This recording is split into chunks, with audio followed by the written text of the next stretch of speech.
Chapter 13-17. Although the Heaven Evasion sect was a human sect and was hidden deep within the Eastern Sea's ruins, the Eastern Sea's ruins was the Eastern Sea's ruins. However, the entire Eastern Sea was under the jurisdiction of the Water Race's imperial court. For the Heaven Evasion sect to be able to survive in the ruins of ruins for 3,000 years, they naturally had to rely on the Water Race's imperial court for permission and protection. Thus, every 10 years, the Heaven Evasion sect had to hand over a batch of priceless tributes to the Water Race's imperial court. Old ancestor Sanju and the Golden Dragon Emperor had known each other since 1,000 years ago. Although the relationship between the two was that of a ruler and a subject, the two of them didn't meet many times, so their relationship couldn't be considered close. However, the two of them still had some friendship, so the Golden Dragon Emperor was willing to give old ancestor Sanju face and come to the Nine Heavens platform. As soon as the two of them met, the Golden Dragon Emperor went straight to the point and asked about old ancestor Sanju's intentions. Old ancestor Sanju didn't beat around the bush and pointed at the Nine Heavens platform not far away, explaining, "Your Majesty Golden Dragon Emperor, the surprise I mentioned is on the Nine Heavens platform." The Golden Dragon Emperor was no stranger to the Nine Heavens platform and had come here several times in the past 1,000 years. However, he knew how mysterious and terrifying the Nine Heavens platform was and never dared to enter it. He had to be careful even when he approached the Nine Heavens platform. At this moment, he turned to look at the Nine Heavens platform and carefully observed it for a moment before asking with a frown, "There's nothing above the Nine Heavens platform and it's the same as usual. Where did the surprise come from?"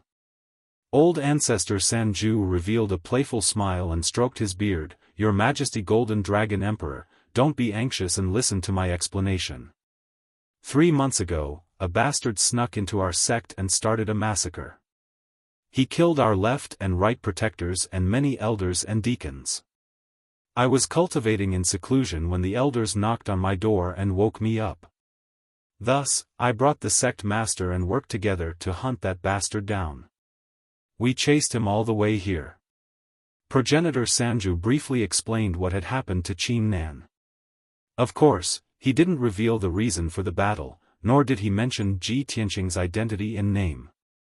He emphasized that Ji Tianqing had a divine black dragon divine beast and a peerless divine sword. Most importantly, after Ji Tianqing escaped to the Nine Heavens platform, not only was he not killed by the divine lightning, he even used the power of the divine lightning to temper his body, making him even more powerful.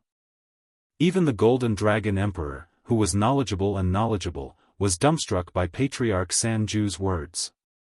What? That person actually took the initiative to trigger the divine thunder of the ninth heaven. Even after being struck by the divine thunder, he can still cultivate and become stronger? Golden Dragon Emperor's eyes widened in shock as he stared intently at the Nine Heavens platform.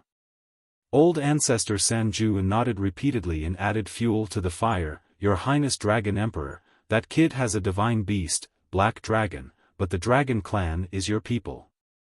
How can they be enslaved by him? Moreover, the reason he was able to enter the ninth heaven platform and withstand the divine lightning was all thanks to the divine sword. That divine dragon and that divine sword should belong to you. Only a peerless sovereign and wise ruler like you is worthy of possessing such peerless divine items. Most importantly, in the thousands of years since ancient times, who has been able to decipher the secrets of the Nine Heavens platform? That kid was able to cultivate and become stronger in the Nine Heavens platform. He must have grasped the secrets of the Nine Heavens platform. If you can obtain this secret, you will be able to benefit the Water Clan." Old ancestor Sanju's words were undoubtedly very tempting. The Golden Dragon Emperor's blood was boiling, and his heart was filled with a strong desire and anticipation. But how wise was the Golden Dragon Emperor? How could he not see through old ancestor Sanju's intentions? He looked at old ancestor Sanju with a cold smile and said in a mocking tone, "Since this has already happened 3 months ago, why did you only inform me 10 days ago? You must have wanted to take the black dragon and the divine sword for yourself, but you couldn't do anything to that kid. You had no choice but to report this matter to me, right? Old Ancestor Sanju's face was filled with awkwardness. He smiled slightly and said humbly, Your Highness Dragon Emperor's foresight is truly divine. You truly are the peerless sovereign of the East Sea. The Golden Dragon Emperor glanced at him indifferently and waved his hand. Enough nonsense. Where is that kid now? The Nine Heavens platform is clearly empty. Old Ancestor Sanju hurriedly explained, This matter is even more mysterious. 11 days ago, that kid used the power of lightning to turn the entire Nine Heavens platform purple. After that, a huge teleportation gate appeared on the Nine Heavens platform. That kid entered the teleportation gate and disappeared. The Golden Dragon Emperor frowned and glared coldly at Old Ancestor Sanju. He said in a deep voice, You dare to trick me? That kid must have left through the teleportation gate. He has already been gone for 11 days. What's the point of me coming here now? This. Old Ancestor Sanju saw that the Golden Dragon Emperor was angry and was filled with fear. He wanted to explain, but he was powerless. He racked his brain for a while and came up with a lame excuse. He hurriedly said, Your Highness Dragon Emperor, none of us know the secrets of the Nine Heavens platform. This one guesses that the kid might have returned to the Nine Heavens platform. Even if he has already escaped far away, this matter is too mysterious. I will definitely have to report it to you. Only with your wisdom and talent can you unravel the mystery behind this. You old bastard. The Golden Dragon Emperor cursed. He wanted to reprimand him, but he didn't know where to start. After all, Old Ancestor Sanju's attitude was very respectful and he was flattering him. He was caught off guard. Right at that moment, the Nine Heavens platform suddenly flashed and a black light appeared. The Golden Dragon Emperor and Old Ancestor Sanju remained silent. They stared at the black light with sharp eyes and carefully observed it.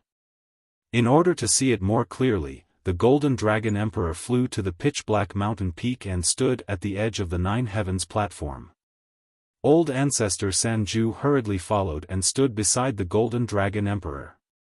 He pointed at the mysterious black light and said excitedly, Your Highness Dragon Emperor, look! It's that divine sword. It has finally appeared. The Golden Dragon Emperor stared at the black light and carefully examined it. Sure enough, he saw a 3-foot-long pitch-black treasured sword within the black light. He originally thought that when the treasured sword appeared, the Nine Heavens platform would react and send down a bolt of divine lightning. However, the Nine Heavens platform remained calm and tranquil. There was nothing out of the ordinary. The pitch-black treasured sword only stopped for a moment before flying into the sky like lightning. It crossed the bottomless abyss and flew into the distance. Seeing this, Old Ancestor Sanju anxiously shouted, Your Highness Dragon Emperor, that's the divine sword. Quickly stop it. You mustn't let it escape. The Golden Dragon Emperor was also shocked. His eyes were filled with anticipation and his body flashed as he teleported over. After 2 breaths, the pitch-black treasured sword crossed the bottomless abyss and the pitch-black mountain peak and finally left the Nine Heavens platform. However, it was stopped by the Golden Dragon Emperor when it flew over the sea. Chapter 13:18. When the path of the burial of heaven was blocked, it turned around without hesitation and flew in the other direction. Whoosh! It was extremely fast. Like a black streak of light, it tore through the sky and flew 20 miles in an instant. Ancestor 3 Extinction chased after it with all his might, but he was left further and further behind. It was impossible for him to catch up in a short time. However, the Golden Dragon Emperor's methods were extraordinary. As expected of a nascent soul supreme. His figure flashed and turned into a streak of golden light, teleporting continuously in the sky. Whoosh! Whoosh whoosh! Every time the golden light flickered, he could cross 100 miles in the sky and teleport close to 100 miles away. Such terrifying speed was something the sword of burial of heaven couldn't compare to. In just 3 short breaths, the sword of burial of heaven was stopped by the golden dragon emperor on the surface of the sea hundreds of miles away. Heaven-shaking claw. The golden dragon emperor roared and raised his palm, sending out a golden light that covered the sky. It turned into a giant golden dragon claw that descended from the sky and grabbed at the sword of burial of heaven. Suddenly, the space within a radius of dozens of miles was sealed by an invisible force. The sword of burial of heaven's speed suddenly slowed, as if it had fallen into a quagmire. It struggled with all its might but couldn't escape.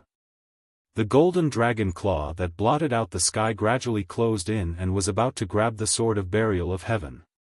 Ancestor 3 Extinction just happened to rush over and saw this scene.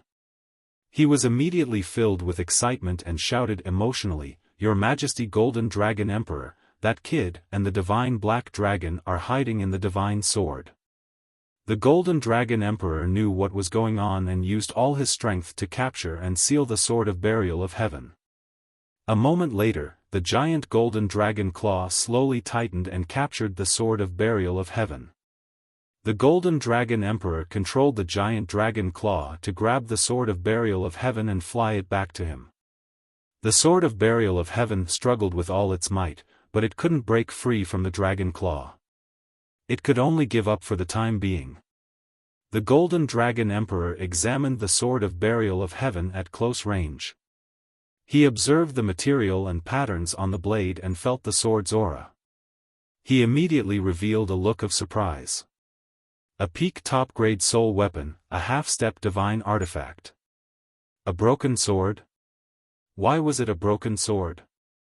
If it was only a half-step divine artifact, how could it withstand the 9 heavens' divine lightning without collapsing? No, there's something wrong with this broken sword. It's definitely a magical treasure that surpasses the primordial spirit realm.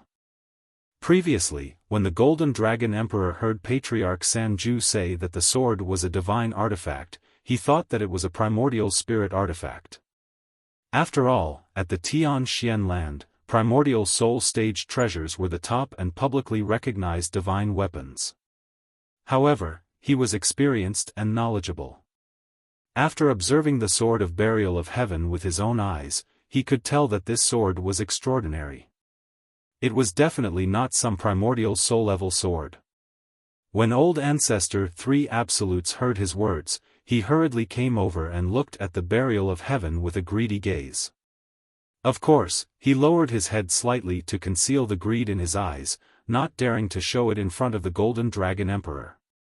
"Your Majesty Dragon Emperor, I've long noticed that this sword is extraordinary. It's a peerless divine sword. Now, you only need to kill that brat and you'll be able to obtain the divine sword and a divine black dragon."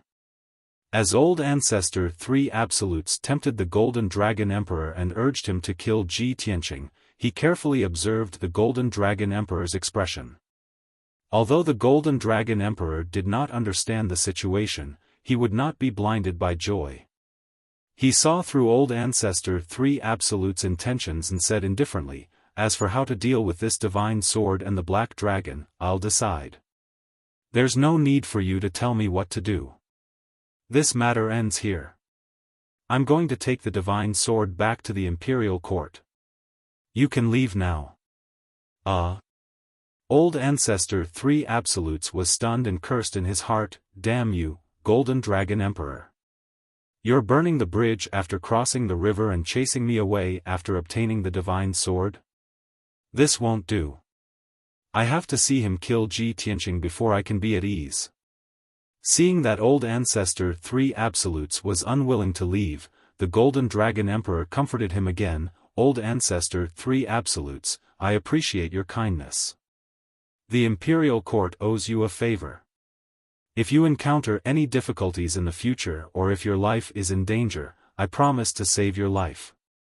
How about it?" After receiving the Golden Dragon Emperor's promise, old Ancestor 3 Absolutes felt much better. He hurriedly bowed and said, "Thank you, Your Majesty." The Golden Dragon Emperor ignored him and turned to leave. However, at this moment, the burial of heaven flashed and a figure appeared out of thin air. Whoosh! This was a young man in a white robe. He appeared in the sky without any warning and stood in front of the Golden Dragon Emperor and Old Ancestor, 3 Absolutes.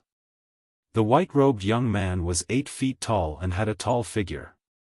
He had a handsome face and an invisible aura emitted from his body, making him look especially mysterious and noble.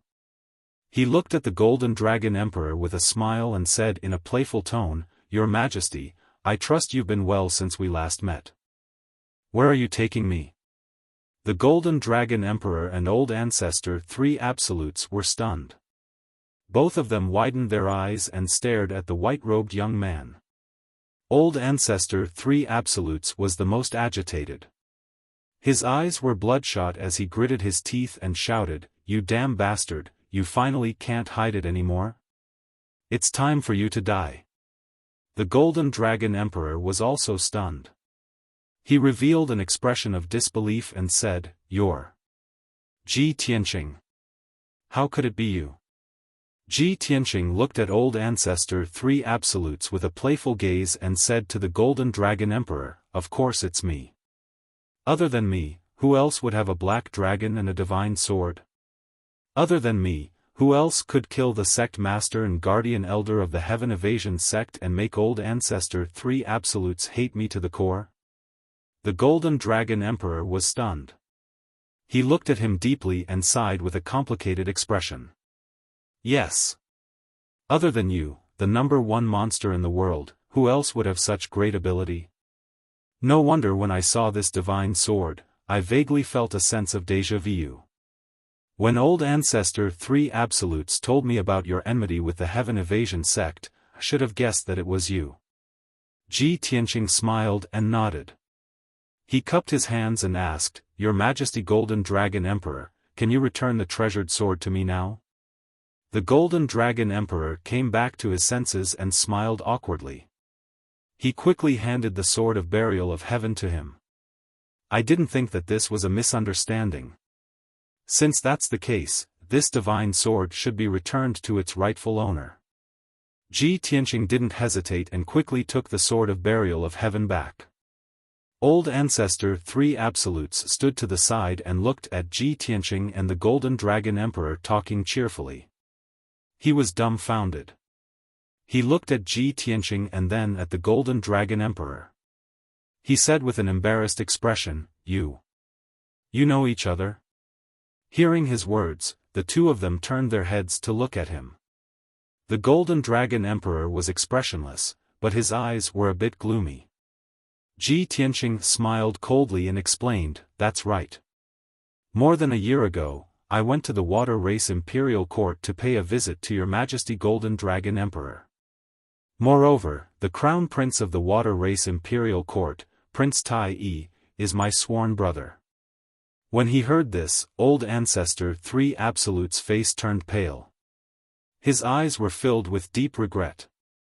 At this moment, he knew that he had kicked an iron plate.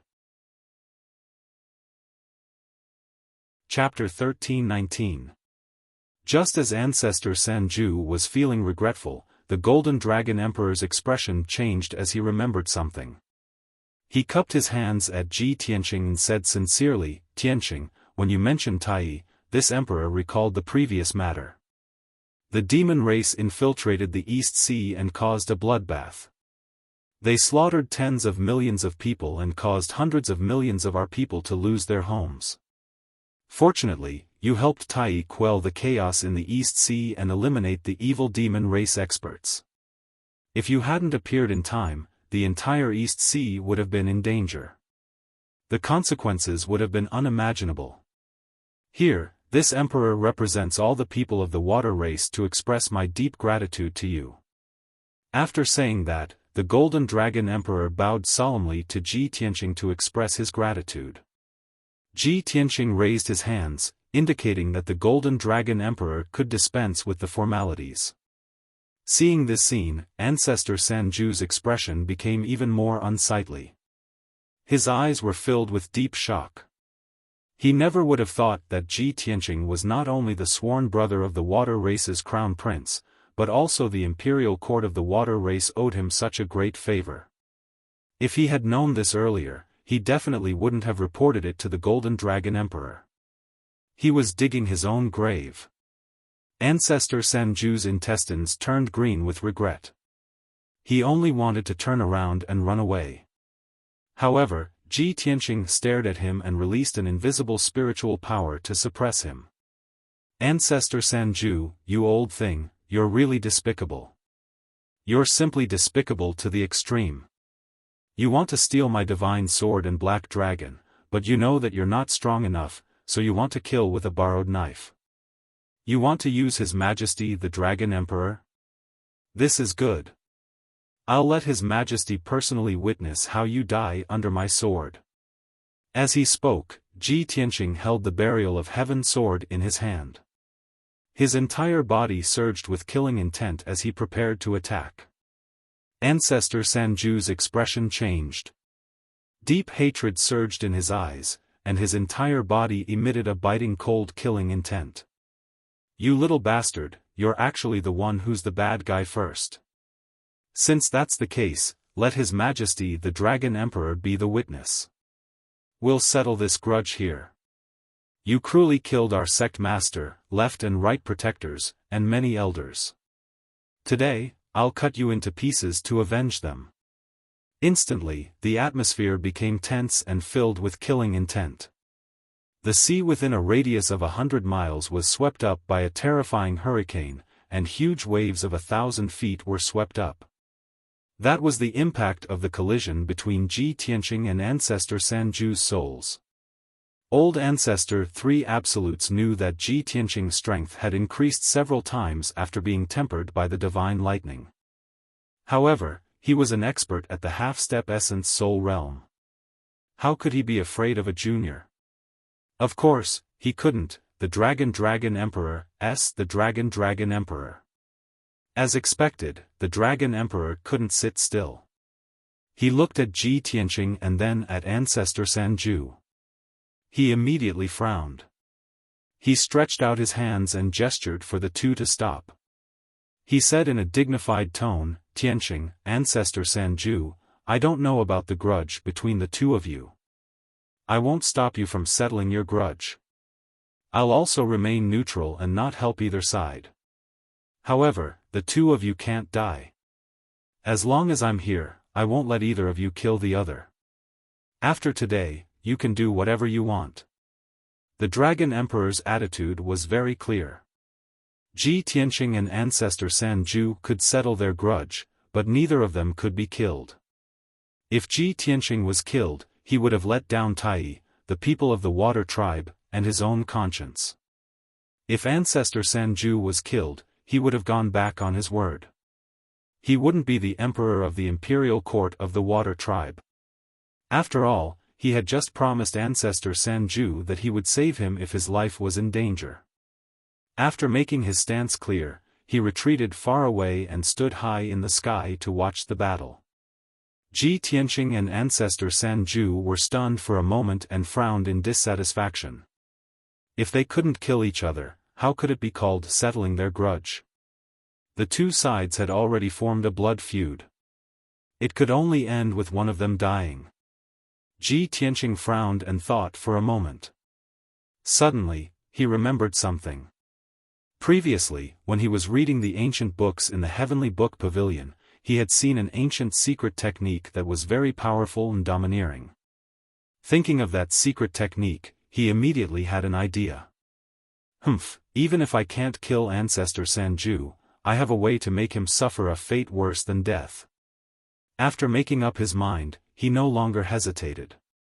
His body burst out with golden light that shot into the sky. He waved the broken sword and charged towards Ancestor Sanju. Old thief, take this. Swoosh. Ji Tianqing suddenly pulled out the Burial of Heaven and slashed out a dazzling sword light that was hundreds of feet long towards Ancestor Sanju.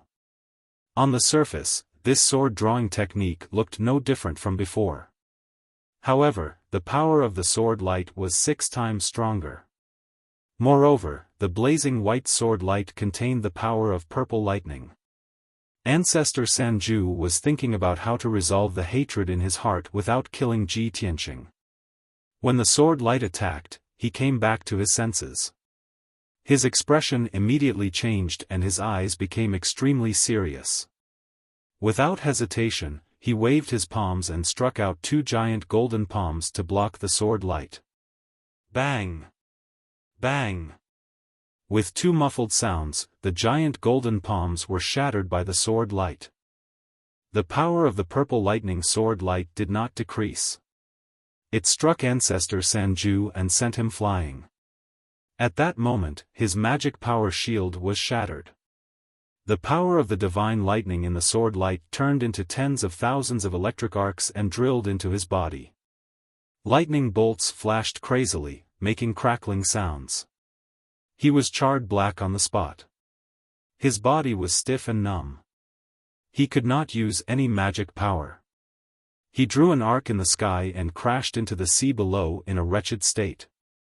However, he was a half-step essence soul realm expert after all. He came to his senses in an instant. His body emitted a dazzling golden light as he charged into the sky. That damned bastard! He really does control the power of lightning. Ancestor Sanju bellowed in shock. Black smoke spewed out of his mouth. His blackened face looked extremely comical. At that moment, Ji Tianqing charged over again. He stabbed out with the sword of burial of heaven. Swish! A cold white light with hints of purple flashed before disappearing instantly. Ancestor Sanju had seen how terrifying this sword technique was and was already prepared. He hurriedly retreated and used all his strength to shrink his defense. He took out a superior-grade soul-level Dharma treasure and used it to block in front of him. It was a grayish-brown flag. It had all sorts of effects and magical uses. Its defense was impressive as well. However, when the cold light suddenly exploded, the flag was blown to pieces on the spot. It turned into countless shards that splattered everywhere. Boom! The dazzling cold light, wrapped in tens of thousands of bolts of purple lightning, exploded in the sky and affected a radius of several hundred kilometers. Ancestor Sanju was at the center of the explosion. He obviously suffered the most. He was blown away on the spot. Over a dozen cracks appeared on his body as blood spurted out. Chapter 13:20. Patriarch 3 Absolute's heart was crumbling. 3 months ago, he was the one who chased after Ji Tianqing and forced Ji Tianqing to enter the Nine Heavens platform. Back then, Ji Tianqing was not his match at all and was trampled on by him. But now, in a short span of 3 months, the situation of both sides had reversed. Right from the start, he was beaten back repeatedly by Ji Tianqing. He was in a sorry state and his injuries were miserable. Ji Tianqing only used 2 moves to beat him until he was covered in injuries and vomiting blood. His heart was filled with grief and fury, but he had to admit a fact. Ji Tianqing's combat strength had surpassed his in all aspects. Damned little bastard, how can your strength increase by 7 or 8 times in a short 3 months?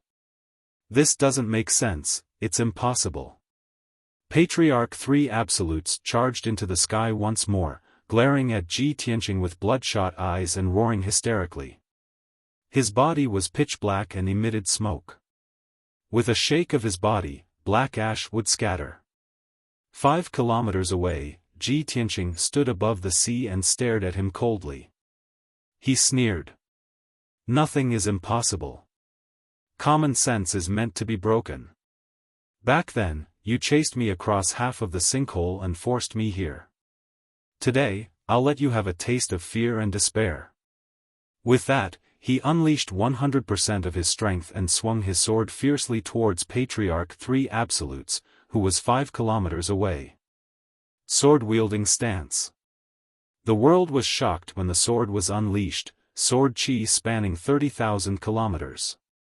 The burial of heaven slashed out a huge white sword light with hints of purple. It was 100,000 feet long and looked like a crescent moon. In that instant, the sea region was illuminated by a blinding white light. Clouds surged in the sky and the sun and moon lost their light. Huge waves surged on the surface of the sea. An incomparably domineering and sharp sword chi spread out in all directions, forming an invisible storm. That crescent-shaped sword light was terrifyingly powerful, causing people to tremble in fear. Old ancestor Sanju's pupils constricted as a deep sense of fear flashed through his eyes.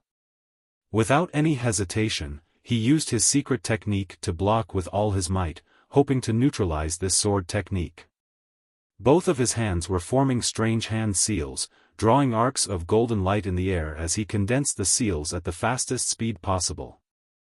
In the blink of an eye, the thousands of golden light lines formed a seal with a radius of 10 miles. This seal was extremely ancient and complex. Ordinary soul refinement realm experts wouldn't be able to understand it at all. When the seal was formed, Forefather Three Extremes let out a thunderous roar, mountain-suppressing command. Immediately, the seal lit up with a dazzling golden light, condensing into a huge golden mountain with a radius of 10 miles, smashing down towards Ji Tianqing from the sky. Boom! The crescent-shaped sword light collided with the 10 miles golden mountain in the sky, creating a loud explosion that shook the heavens. The incomparably heavy and majestic golden mountain looked very majestic, and its defensive power was super strong. However, this golden mountain only lasted for a moment before it was cut in half by the crescent-shaped sword light and shattered into pieces. Tens of thousands of golden fragments rained down from the sky, smashing into the sea below with a plop. The crescent-shaped sword light had already pierced through the sky and landed on Patriarch Three Extremes. Bang! With a dull thud, Patriarch Three Extremes was blown away once more as he vomited blood. A few more wounds appeared on his body, so deep that his bones could be seen. Blood constantly gushed out. His injuries had become even more wretched. He was now covered in wounds and blood, and his strength rapidly drained away. The violent power of lightning had already seeped through his body, passing through his charred skin and flesh to strike his meridians and bone marrow. In the blink of an eye, his meridians and bone marrow had been reduced to charcoal. As a result, his body was on the brink of destruction. Only his organs remained intact. No matter how furious and unwilling he was forced to accept reality. Right now, he could only be trampled on by Ji Tianqing. If this continued, once Ji Tianqing used the fourth strike, his organs would be destroyed as well. His entire body would be destroyed. As a result, he could no longer care about his face and dignity. He immediately chose to flee. Swoosh! He unleashed all his strength and turned into a golden streak of light, flying away as quickly as he could. However, Ji Tianqing had expected him to flee. He had blocked the path ahead and waited for him. Soul Slash! Ji Tianqing roared coldly. He instantly released 7 soul magic swords and slashed at Patriarch Three Extremes. The 7 soul magic swords were all dazzling white. They contained dense purple lightning and were surrounded by dazzling lightning. Whoosh whoosh whoosh whoosh. The 7 soul magic swords danced rapidly, sealing off an area of 5 kilometers and drowning out Patriarch Three Extremes. Although there were only 7 soul magic swords, they transformed into tens of thousands of sword lights, weaving into a huge sword net and crazily attacking Patriarch Three Extremes. The Golden Dragon Emperor could not see the scene inside the sword net, but he could hear muffled bangs and Patriarch Three Extremes' miserable cries. Seeing this scene, he immediately frowned. His pupils constricted, and a deep sense of shock surged from his eyes.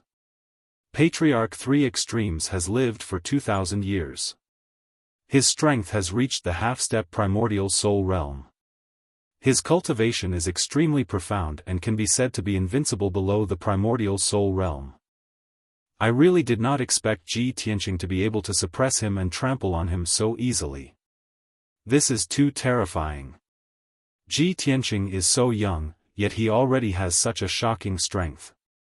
This kind of talent and aptitude is simply not seen in 10,000 years, and is rarely seen since ancient times. These thoughts flashed through the Golden Dragon Emperor's mind. He stared at Ji Tianqing in disbelief. In troubled times, such a peerless monster has appeared in the human race. This is really the imperial court's blessing, the human race's blessing. It's a pity that my son, Tai Yi, does not have such talent and cannot be compared to him. Otherwise, I can be at ease. Thinking of this, the Golden Dragon Emperor's heart surged with envy and regret. If his son could be as monstrous as Ji Tianqing, he would not have to worry about leaving the East Sea. Even if he died in battle in the northern desert, he would have no regrets. The Golden Dragon Emperor's imagination ran wild for a while before he came back to his senses. He saw that the sword net flickering with lightning had not dissipated and was still strangling Patriarch 3 Extremes. However, Patriarch 3 Extremes was no longer breathing. Not even a scream could be heard. He suddenly woke up from a dream and his expression changed. Oh no, Patriarch 3 Extremes couldn't have been killed by Ji Tianqing, right? Thinking of this, he waved his palms without hesitation and struck out 2 golden dragon claws that blotted out the sky and the sun, grabbing at the huge sword net. Tianqing, stop! Although the sword net was extremely mysterious, it could not block the attack of a primordial soul supremacy. Crack! With a loud and clear sound, the 2 huge golden dragon claws tore the lightning sword net in half. Chapter 1321. Ji Tianqing was truly invincible below the primordial soul stage. Even a half-step primordial soul stage powerhouse like Patriarch Sanju was easily crushed and ravaged by him. However, he still did not know how far he was from a primordial soul stage powerhouse. Now, the Golden Dragon Emperor had made his move. With a domineering and forceful stance, he directly tore apart the sword net formed by his spirit sword technique. He could clearly feel that unparalleled, violent, and ferocious power. It was like a huge mountain that could not be shaken. It was obvious that there was still a huge gap between him and a primordial soul stage powerhouse. There was an insurmountable gap between them. After a while, the sword light that covered the sky dissipated, and Patriarch Sanju's figure appeared. Seeing his miserable state, the Golden Dragon Emperor could not help but gasp. His expression also became somewhat complicated. Patriarch Sanju's injuries were simply too terrible. His physical body had not collapsed, but it was completely black. His internal organs, flesh, blood, and bone had all been charred. Moreover, his 4 limbs had been chopped off. His entire body was covered in cracks and holes, like a sieve that was full of holes. The Golden Dragon Emperor sighed inwardly. With such injuries, his physical body is equivalent to a pile of trash. It's better to just destroy it. He knew very well that once a half-step primordial soul stage powerhouse like Patriarch Sanju's physical body was destroyed, the consequences would be extremely severe. Even if Patriarch Sanju went into seclusion to recuperate for a few hundred years, he could still reform his physical body and recover to his peak strength. However, his martial arts foundation was damaged, and it was very likely that he would not be able to reach the primordial soul stage. There was no hope for him in this lifetime. At this moment, Patriarch Sanju's physical body gradually collapsed. With a whoosh, it split open and turned into a large cloud of black dust that scattered from the sky. His physical body was completely gone. Only a ball of white spirit light was left, floating in the air in a daze. After a momentary daze, he flew toward the Golden Dragon Emperor and yelled in a panicked voice, "Your Majesty, save me! Save me!" The spirit voice transmission spread out and reverberated on the surface of the sea. His voice was filled with fear and despair. Ji Tianqing, however, waved his hand and executed a secret capturing technique. With a giant golden palm, he grabbed old ancestor Sanju's soul. The Golden Dragon Emperor's expression changed drastically, and he hurriedly yelled, "Ji Tianqing, don't act rashly." As he spoke, he teleported before Ji Tianqing and stared at him with a dignified gaze. He growled, "I promised before that I would save ancestor Sanju's life when he was in danger. This emperor is a man of his word. I will never go back on my word." Ji Tianqing nodded and revealed a playful smile as he said, "Your Majesty, how could I possibly allow you to be a person who betrays your trust? Don't worry, I won't kill old ancestor Three Absolutes. He won't die today either." Only then was the Golden Dragon Emperor reassured, and he nodded. "In that case, you can release him." Ji Tianqing shook his head, and his smile became even more playful. "I only promised not to kill him, and I also guaranteed that he wouldn't die. I never said I would let him go." "You." The Golden Dragon Emperor immediately frowned, and a bad premonition arose in his heart. "What do you want to do?" Ji Tianqing smiled but didn't answer. Instead, he executed a secret technique, and a dark purple lightning surged out of his right palm and drilled into old ancestor Three Absolute's soul. Old ancestor Three Absolute's injuries were too severe, and his strength was weak. Being corroded by the purple lightning, he couldn't resist at all. He even let out a shrill cry.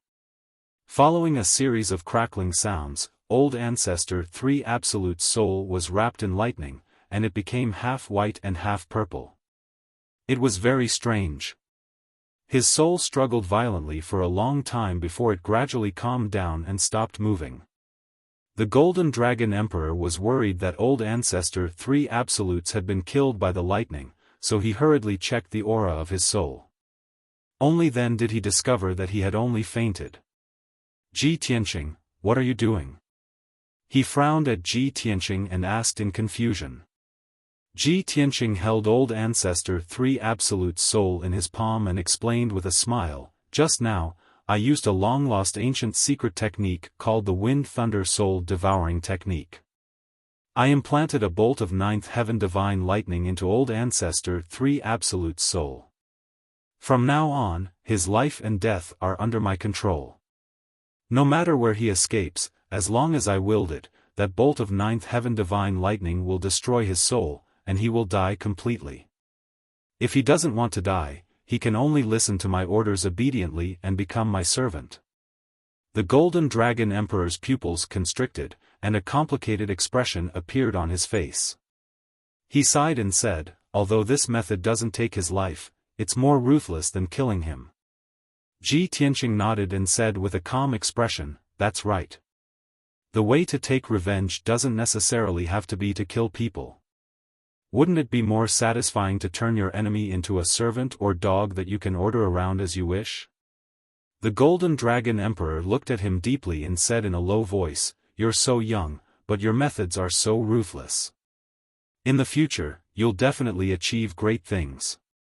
However, why have I never heard of this ancient secret technique that you speak of?" Ji Tianqing smiled and explained, "This secret technique was a secret technique that very few people knew in the ancient times. It was very mysterious, and very few people knew it. However, you must have heard of another divine technique derived from this secret technique, and that is, the Soul Demonic Seed Technique." The Golden Dragon Emperor's expression changed as he hurriedly nodded and said, "Of course I've heard of this evil secret technique. It's said that in the ancient times, many evil cultivators used this technique to plant demonic roots in the souls of powerful cultivators of various races. In the end, they completely turned into demons and became evil spirits, bringing disaster to the world. However, in the later stages of the ancient times, this secret technique was too evil and vicious. Countless powerful cultivators spurned it and encircled it. In the end, it was gradually lost." Ji Tianqing nodded and added, "You're right, that's indeed the case. However, the Wind Thunder Soul Devouring Technique was originally a secret technique of the righteous sections. After it was learned by the evil cultivators, it was used and modified to become the sole demonic seed technique. In short, many cultivation techniques originally belonged to the righteous sects, but when they fell into the hands of evil cultivators, they were used to poison living beings and became evil cultivation techniques.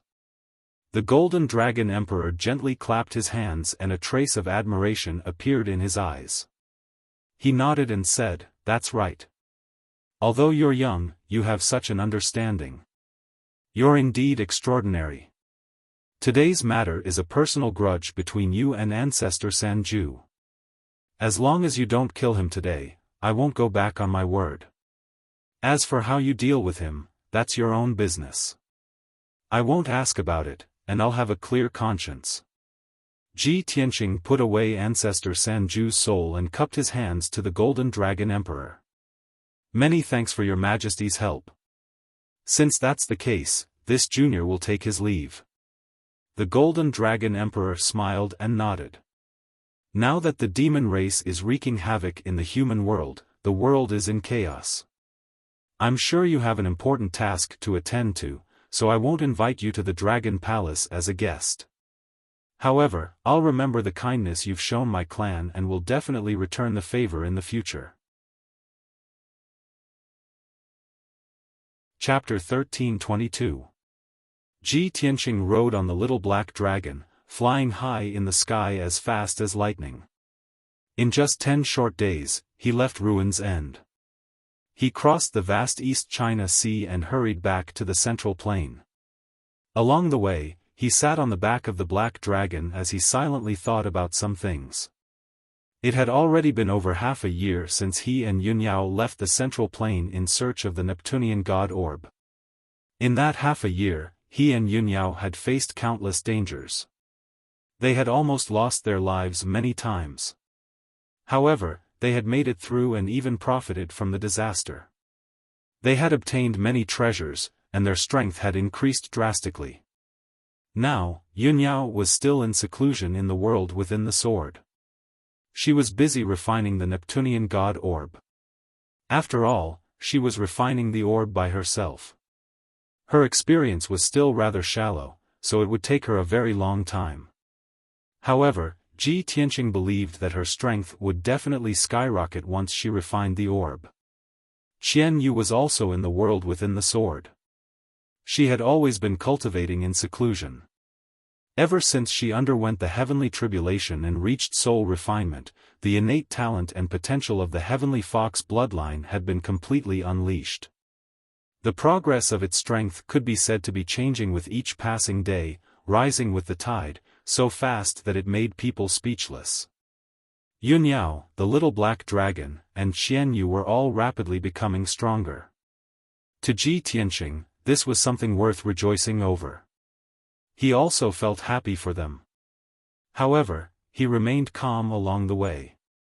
His heart was filled with worry. He very much wanted to know how the situation of the continent had been in the half a year he had been away. What new developments and news had there been in the war between the three races and the demon army? Had the evil and powerful blood god massacred hundreds of millions of people of various races? Ji Tianqing was worried about the situation of the continent, so he got the little black dragon to hurry back as quickly as possible. A month later, the little black dragon crossed half of the East China Sea and returned to the profound sky continent. When he passed by the cities along the coast, Ji Tianqing paid special attention to the situation of the cities. He looked down from the sky and saw that the cities along the coast had recovered their peace. Most of the reconstruction had been completed as well. Without the blood god and the demon army causing trouble, the commoners had already recovered their peace. They had rebuilt their homes and lived prosperous lives. When he saw this scene, Ji Tianqing felt much more at ease. He didn't stop and continued to rush back to the central continent. He did not forget that when he was ambushed by Murongzheng, the imperial tutor had personally come to stop him. Afterwards, the imperial tutor solemnly reminded him that he had to make a trip to the imperial court after returning to Zhongzhou. The emperor summoned him and wanted to discuss matters with him face to face. Ji Tianqing had always kept this matter at the bottom of his heart, silently guessing the emperor's intentions. Why did he summon him alone? What was it that the celestial emperor had to talk to him face to face? He remembered clearly that the last time he had seen the emperor was when he had been conferred the title of Heavenly Stellar Region Lord. Other than this kind of major event, he usually did not interact with the emperor. For the emperor to have the imperial tutor deliver a message personally, this matter is definitely not a small one. It's definitely an important one. But there aren't many things between the emperor and I. Perhaps it has something to do with the Son of Heaven, Long Yunxiao, Kenshin, or the demon race? Could it be that the emperor has summoned me back to the imperial court to have me lead an army to the northern border to resist the invasion of the demon race? Ji Tianqing secretly speculated for a long time. He felt that all of these guesses were possible, but he could not be sure what this matter was. 1 month later, Ji Tianqing returned to the central continent. On this evening, the setting sun illuminated half the sky with its golden afterglow. Ji Tianqing rode the black dragon to the heavenly mountain range where the imperial court was located. The most majestic peak in the mountain range was Heaven Connecting Peak. Half of it was obscured by the setting sun while the other half was obscured by white clouds. The palaces and buildings on the summit were faintly discernible in the clouds, and they were even covered in a layer of divine golden light. Ji Tianqing returned the black dragon to the sword world and landed alone halfway up the mountain. After more than 2 years, he had once more come to the imperial court of the human race. Even though he was now very strong and his horizons were much broader than before, he still maintained a reverence for the majestic aura of the imperial court. He showed the region lord's golden seal to the guards before being allowed to enter the imperial court. Then, he followed the wide and straight divine path all the way to the summit.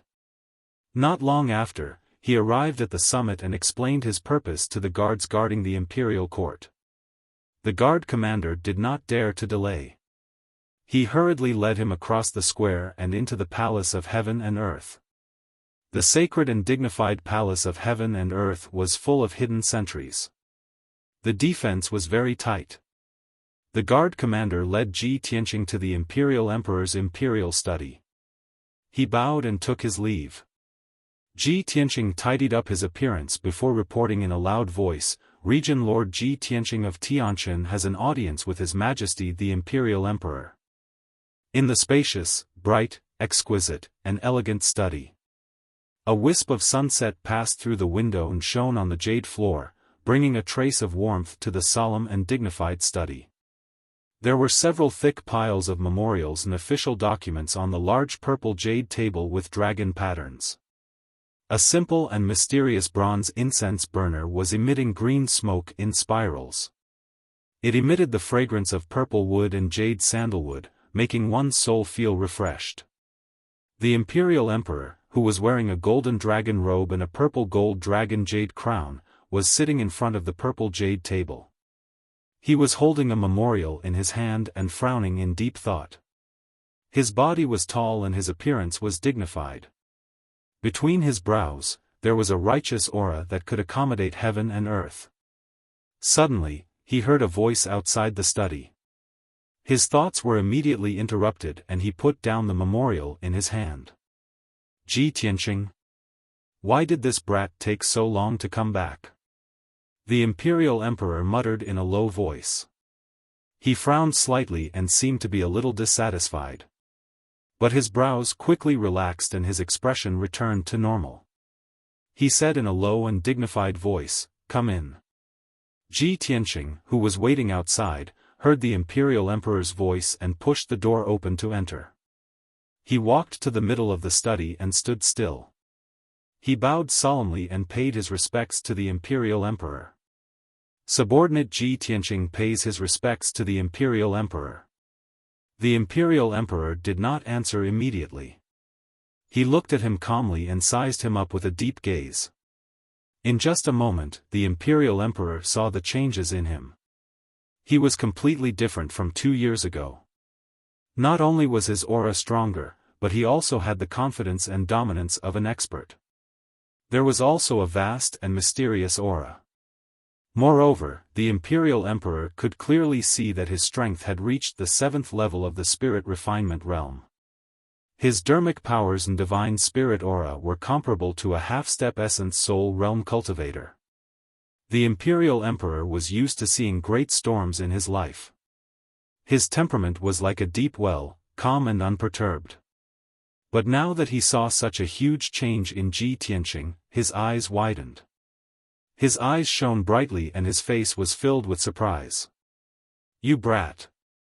No wonder you delayed for so long before coming back to the imperial court to meet me. Tell me honestly, did you have a fortuitous encounter? If not, how could your strength improve by leaps and bounds and reach such a terrifying level?" At this moment, not only was the imperial emperor shocked, but his tone was also not as dignified as before. Chapter 13:23. When Ji Tianqing saw the emperor's reaction, he wanted to laugh in his heart and felt a trace of pride. The emperor who has always been aloof and incomparably dignified would actually lose his composure like this. However, he knew that he couldn't hide his changes from the emperor, so he answered truthfully, "Your Majesty, to be honest, you are right." When the emperor saw his respectful attitude without a trace of resentment, he revealed a satisfied smile. Since that's the case, then this emperor won't pursue your crime of being late for a few months. You may rise." Ji Tianqing then stood up and looked at the emperor with a calm expression. He asked in a solemn tone, "May I ask what orders does the emperor have for this subordinate to be summoned back?" The emperor muttered to himself for a while before recovering his dignified face. He asked in a deep voice, "Ji Tianqing, let's not talk about this matter for now. This emperor has something to ask you. You must answer truthfully. Please enlighten me, Emperor." Ji Tianqing cupped his hands and bowed. He listened with a calm expression. The monarch stroked his beard and asked in a low voice, "You have a deep grudge with the Murong family.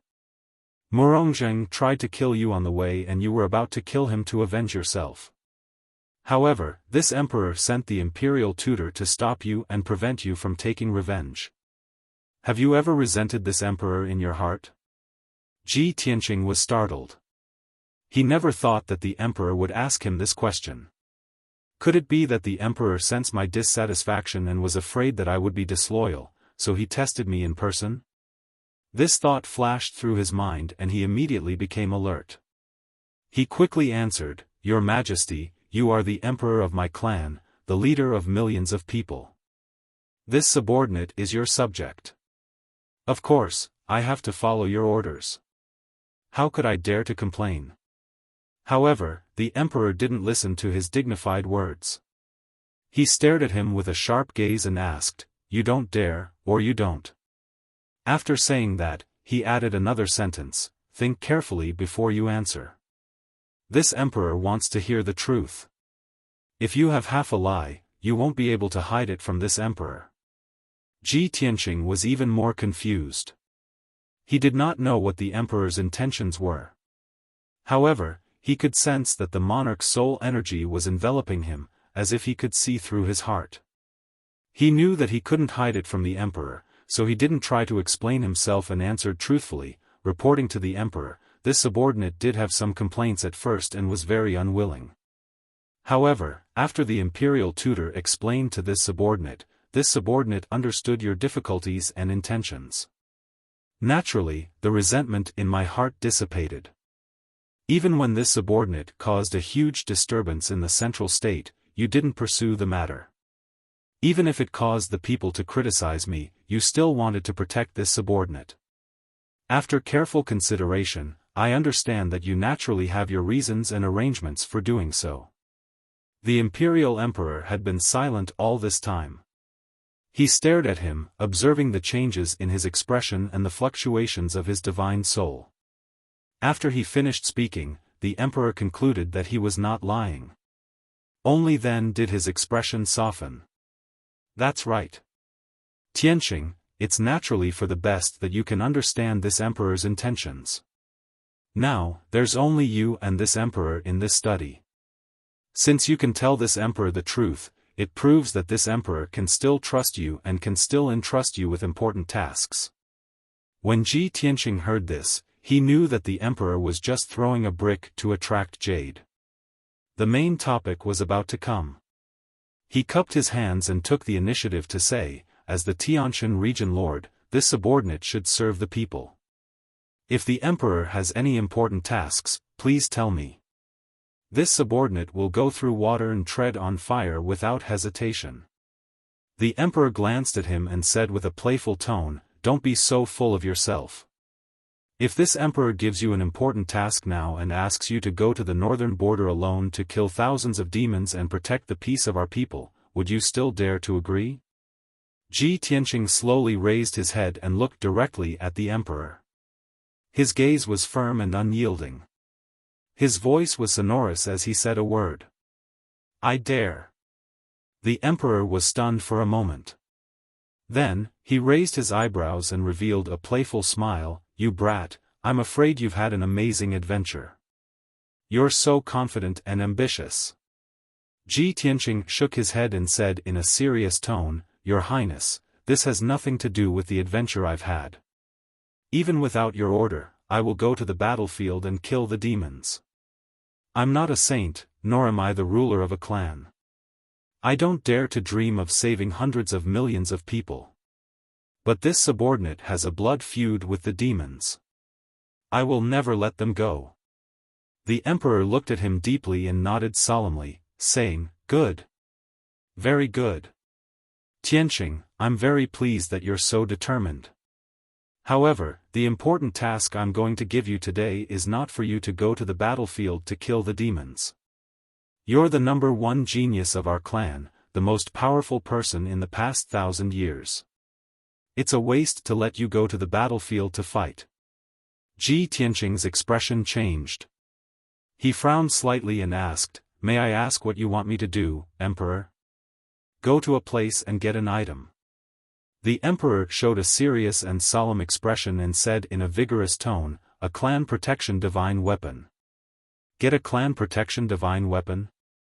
Ji Tianqing was even more confused. He said in disbelief, "What clan protection divine weapon?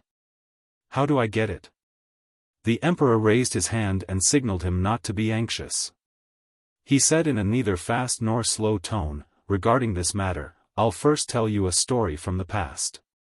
10,000 years ago, in the Vermilion Bird Mountain Range in the south, there was an earth-shattering volcanic eruption. Endless fire covered tens of thousands of miles and dyed half the sky red. The tens of thousands of mountains in the Vermilion Bird Mountain Range turned into a sea of fire and scorched earth. Hundreds of thousands of people died because of this. Our clan's imperial court sent elite experts to the Vermilion Bird Mountain Range to investigate the situation. After half a year, they finally found the shocking secret hidden in the depths of the Vermilion Bird Mountain Range. But after those experts entered the depths of the ground, none of them survived. They all died. This matter shocked the imperial court. The current emperor brought the empress and personally went to the Vermilion Bird Mountain Range to investigate the reason. In the end, the emperor brought back a top primordial soul-level Dharma treasure from the depths of the Vermilion Bird Mountain Range. This item came from the ancient times and was refined by an ancient almighty. It has the power to burn the world. It's called the Celestial God Fire Cauldron. Hearing this, Ji Tianqing vaguely understood the emperor's meaning. He was instantly filled with curiosity and anticipation for the Celestial God Fire Cauldron. He didn't interrupt the emperor and continued to listen carefully. This cauldron can be called a peerless divine weapon. It's hidden in the depths of the Vermilion Bird Mountain Range. Because of its age, the power imbalance caused the volcano to erupt. In order to obtain that divine weapon, the empress was severely injured. After returning to the imperial court, she died in less than 100 years. The emperor spent decades of effort and used up all the imperial court's wealth to repair the celestial god fire cauldron and take it for his own use. However, the celestial god fire cauldron is too powerful and can't be stored in the imperial court for a long time. It must be nurtured in the dragon vein of the Vermilion Bird Mountain Range. Chapter 1324. After listening to the emperor's story, Ji Tianqing already understood the emperor's intentions. Emperor, you mean you want me to go to the Vermilion Bird Mountain Range to retrieve the Big Dipper God Fire Cauldron? The emperor nodded slightly and said solemnly, that's right. Ji Tianqing frowned and asked, Emperor, I have a question.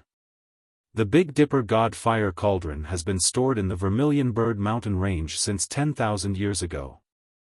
Now that 10,000 years have passed, the thousands of experts guarding that divine artifact must have died long ago, right? The emperor nodded again and explained, of course. However, I have not finished my story, so you have to listen patiently. Please continue, Emperor. Ji Tianqing was stunned for a moment before he quickly cupped his hands and continued to listen. The emperor continued, those thousands of experts have been guarding the Vermilion Bird Mountain Range to protect the Big Dipper God Fire Cauldron. However, after the news was leaked, all the experts in the world knew about it, especially the experts of the demon race. They schemed to snatch the Big Dipper God Fire Cauldron. After all, the Big Dipper God Fire Cauldron was an ancient divine artifact with extremely strong and ferocious power. It was the nemesis of the demon race. Countless experts fought against the invaders in order to protect the Big Dipper God Fire Cauldron and eventually died. The imperial court constantly sent out reinforcements, and generations of imperial court generals rushed to the Vermilion Bird Mountain Range. Until 1,000 years ago, when the demon race invaded, the ancient demon emperor sneaked into middle ground and massacred my people. I ordered the generals guarding the Vermilion Bird Mountain Range to retrieve the Big Dipper God Fire Cauldron and escort it to the imperial court. I wanted to borrow the power of the Big Dipper God Fire Cauldron to deal with the ancient demon emperor and get rid of the demon venomous insects.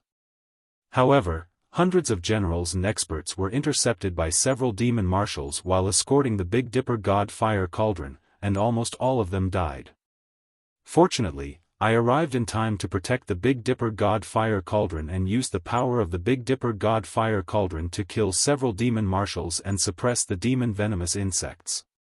I'm sure you know what happened after that. I asked Kenshin for help. Kenshin chased after the ancient demon emperor and sealed him in Tianshan region. Hearing this, emperor's words, the Dipper God Fire Cauldron of the emperor had Big Dipper God Fire Cauldron the emperor.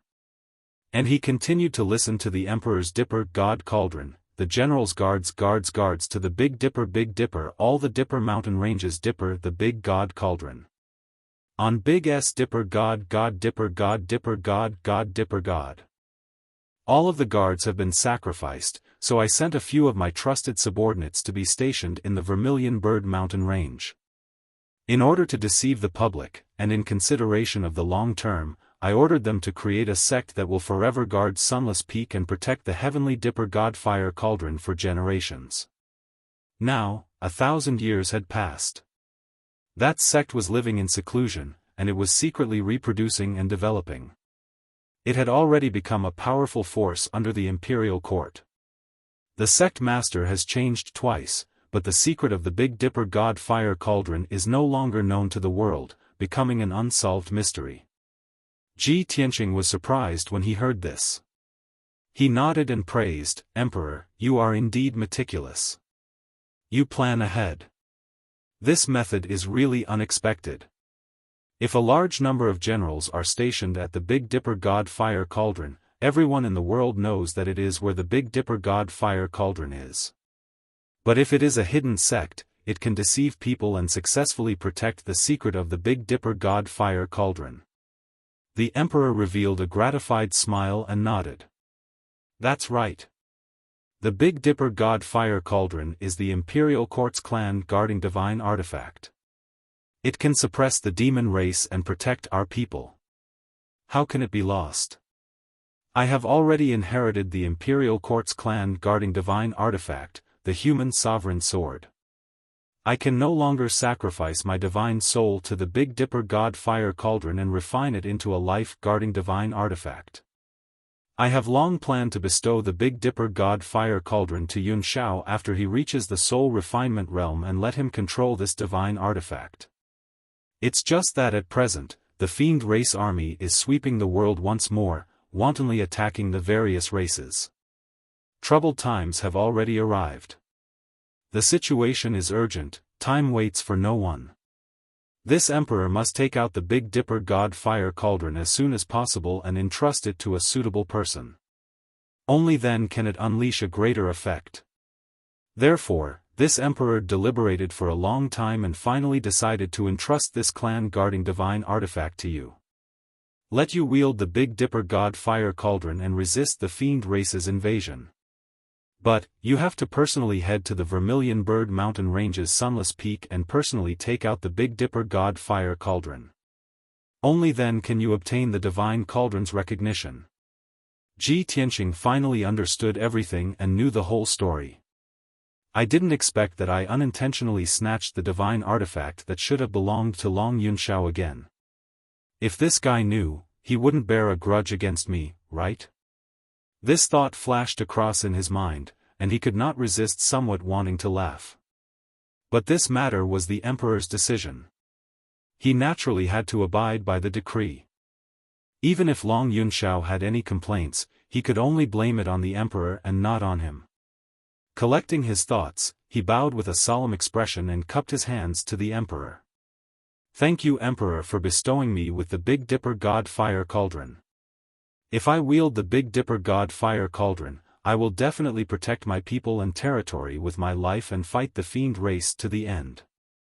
The emperor nodded with satisfaction and said in a deep voice, "Here is a map of the Vermilion Bird Mountain Range. Take it and follow the map to find Sunless Peak. In addition, this emperor has already written a decree. Take it with you. When you reach the divine hidden sect, pass this decree to the sect master. She will naturally know what to do." With that, the emperor waved his big sleeve and shot out a ball of gentle golden light that flew in front of Ji Tianqing. Ji Tianqing reached out to take a look and saw that there were two scrolls in the golden light. The white scroll was the map, and the golden scroll was the emperor's decree. Tianqing, time is of the essence. Leave for the Vermilion Bird Mountain Range as soon as possible and retrieve the Big Dipper God Fire Cauldron as soon as possible. This emperor will be waiting for your good news in the imperial court. I hope everything goes well for you. Ji Tianqing did not say anything more and quickly put away the map and the decree. He cupped his hands and bowed. Tianqing obeys the emperor's order. After bowing, he turned around and left the imperial study. After he left, the emperor pondered for a long time in silence before he continued to review official documents and deal with important military matters. After Ji Tianqing left the Palace of Heaven and Earth, he passed through the square in front of the palace and walked down the mountain. Before coming to the imperial court, he planned to go back to Zhongzhou City to check on the situation of the imperial residence and Cloud Spirit Palace. But the emperor ordered him to hurry to the Vermilion Bird Mountain Range as soon as possible, so he could only give up on this idea. Swoosh! After leaving the imperial court, he rode the black dragon into the sky and rushed to the Vermilion Bird Mountain Range as fast as lightning. On the way, he calmed down and carefully recalled the emperor's words. Vermilion Bird Mountain Range, Sunless Peak, Hidden God Sect. Why do I have a sense of déjà vu when I heard these names before? He muttered the three words Divine Hidden Sect and frowned for a long time before he finally remembered. Chapter 1325. Shi Zhongjian was the simple and honest golden-haired youth who called himself the Prince of the Golden Lion race. When Ji Tianqing first entered the southern desolate swamp, he traveled with Shi Zhongjian to find the broken divine sword. They explored the Sin Dragon Pond and encountered an azure dragon.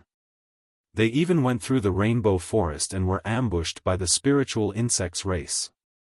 In the end, they met the earth spirit race in Carefree Mountain and found the broken sword, the burial of heaven. The second time Ji Tianqing saw Shi Zhongjian was on the way to the Shao clan. At that time, Shi Zhongjian and his followers were attacked by two soul realm demon beasts. They were seriously injured and almost lost their lives. Ji Tianqing saved Shi Zhongjian's life and found that Shi Zhongjian had obtained the Azure Dragon from the Sin Dragon Pond. Now, he was going to the Vermilion Bird Mountain Range to retrieve the heavenly Handle Godfire Cauldron. Never in his wildest dreams would he have thought that the sect that had guarded the divine cauldron for generations on Sunless Peak was actually the Hidden God sect. This is too much of a coincidence. If this Hidden God sect is Shi Zhongjian's Hidden God sect, then I will definitely be able to see him again. Ji Tianqing muttered to himself. Shi Zhongjian's simple and honest appearance appeared in his mind and he couldn't help but smile. The Vermilion Bird Mountain Range was located in the southwest of Central State, between the human and demon territories. Even with the little black dragon's flying speed, it would take about 10 days to travel from the Imperial Court to the Vermilion Bird Mountain Range. The Vermilion Bird Mountain Range was very vast and desolate. No one could be seen for many years. Without a map, ordinary martial practitioners couldn't enter the depths of the mountain range. Moreover, the terrain of the Vermilion Bird Mountain Range was very steep and there were many powerful demons and beasts. The environment was very dangerous. An expert like Ji Tianqing wouldn't be able to find Sunless Peak if he rashly entered the Vermilion Bird Mountain Range and wasn't familiar with the terrain. Moreover, he would encounter all kinds of trouble and danger. Therefore, he took out the map of the Vermilion Bird Mountain Range given to him by the Emperor and carefully observed it for a long time. He memorized the entire map and engraved it in his mind before putting it away. Then, he placed the broken sword on the black dragon's back and entered the sword world. Yunyao, Qianyu, and the Jinshan king were all in seclusion in peaceful Soil City, constantly increasing their strength. However, Ji Tianqing did not enter the sword world to visit them. He flew above the city, crossing thousands of li of mountains and rivers. He arrived at the depths of the vast mountain range and stopped above a valley. This was a deep valley, with a radius of 200 miles. The valley was filled with all kinds of strange flowers and plants, and a dense forest. In the middle of the valley stood an ancient, dark green tree that was thousands of feet tall, like a giant peak. This ancient tree was incomparably huge.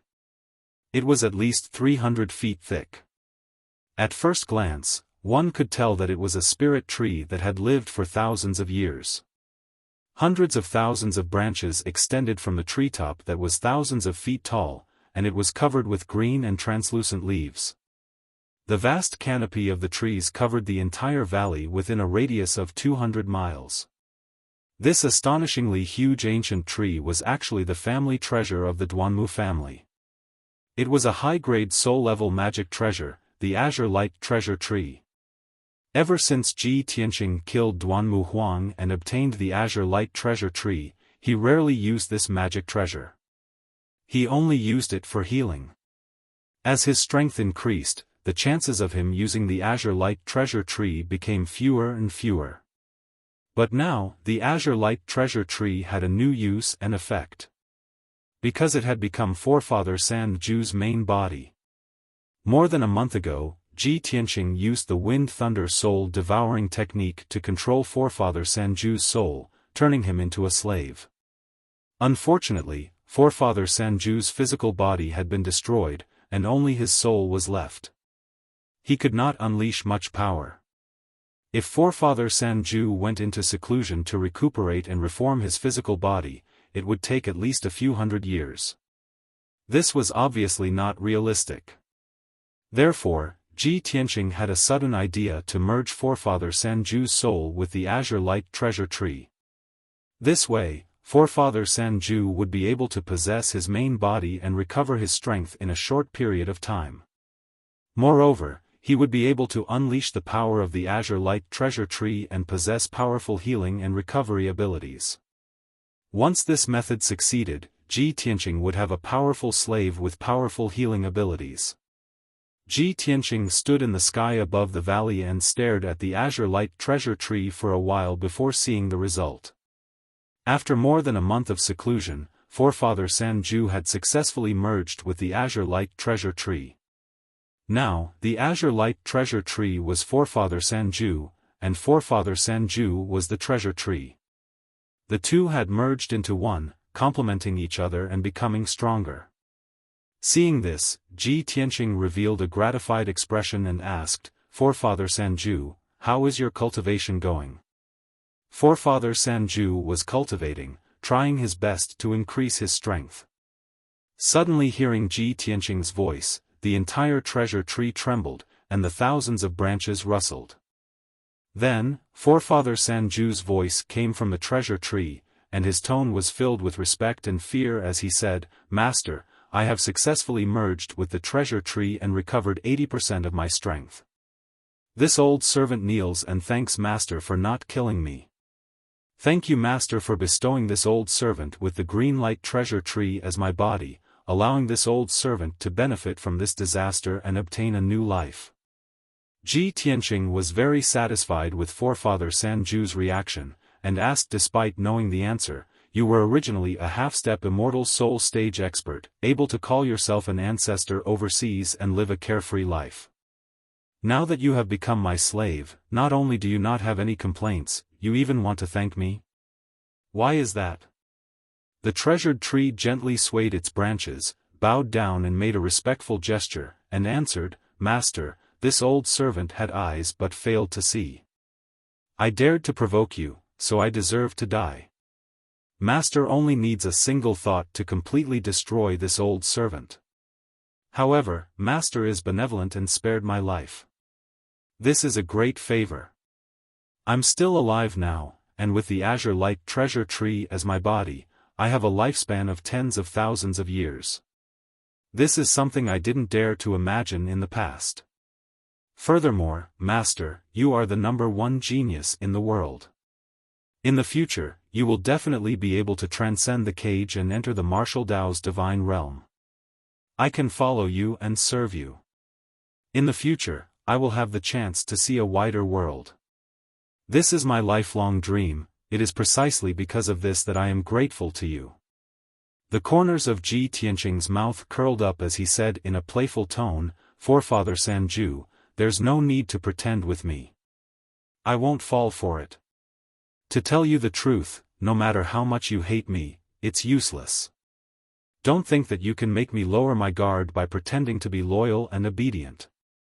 You will have a chance to escape in the future. That's impossible. Don't even think about it. As long as my soul isn't destroyed, I can detonate the divine lightning with a thought and destroy your soul. Don't dream of dispelling that divine lightning unless you can reach the 9th tribulation realm. However, with me around, as long as I'm unwilling, you will never be able to reach that realm. Therefore, if you are smart enough, stay by my side obediently and be a loyal lackey." Chapter 13:26. Ji Tianqing's words caused the Azure Light Treasured Tree to tremble. Clearly, these words were like daggers that stabbed deeply into Forefather Severing's soul, causing his thoughts to churn. He fell silent for a long time before he gradually calmed down. Swish! Azure light surged out of the Azure Light Treasured Tree, quickly condensing into a figure that flew before Ji Tianqing. The figure condensed from green light was an old man in green robes. He looked exactly like Forefather Sanju. Although he was tall and burly, his aura was extremely gentle and reserved, just like an old butler. He bowed respectfully, then said to Ji Tianqing, "Master, thank you for telling me the truth, and dispelling those unrealistic fantasies of mine. Don't worry Master, I understand your intentions. I won't dare to be disloyal in the future and will be absolutely loyal to you." Ji Tianqing glanced at him. Seeing the calmness after despair in his eyes, he nodded in satisfaction. It's good that you understand. In the past, you were forefather 3 severing of the heaven evasion sect. Although you were domineering, you were shackled at the soul refinement realm and would never be able to reach the soul refinement realm. Now, you've fused with the azure light treasured tree and become my servant. To you, this is not only an unforeseen event, but also a fortuitous opportunity and fortune. Forefather 3 severing nodded and said emotionally, everything that has happened in the past few months has been like a dream to me. I'll just treat it as a rebirth. From today onwards, I'm no longer Forefather 3 severing. I'm just an old servant by your side. Don't call me Forefather 3 severing. Just call me a San. A San? Ji Tianqing raised an eyebrow and looked at him strangely. Forefather 3 severing nodded calmly and explained, I've been an orphan since I was young. I was adopted by my master and brought to the heaven evasion sect to cultivate.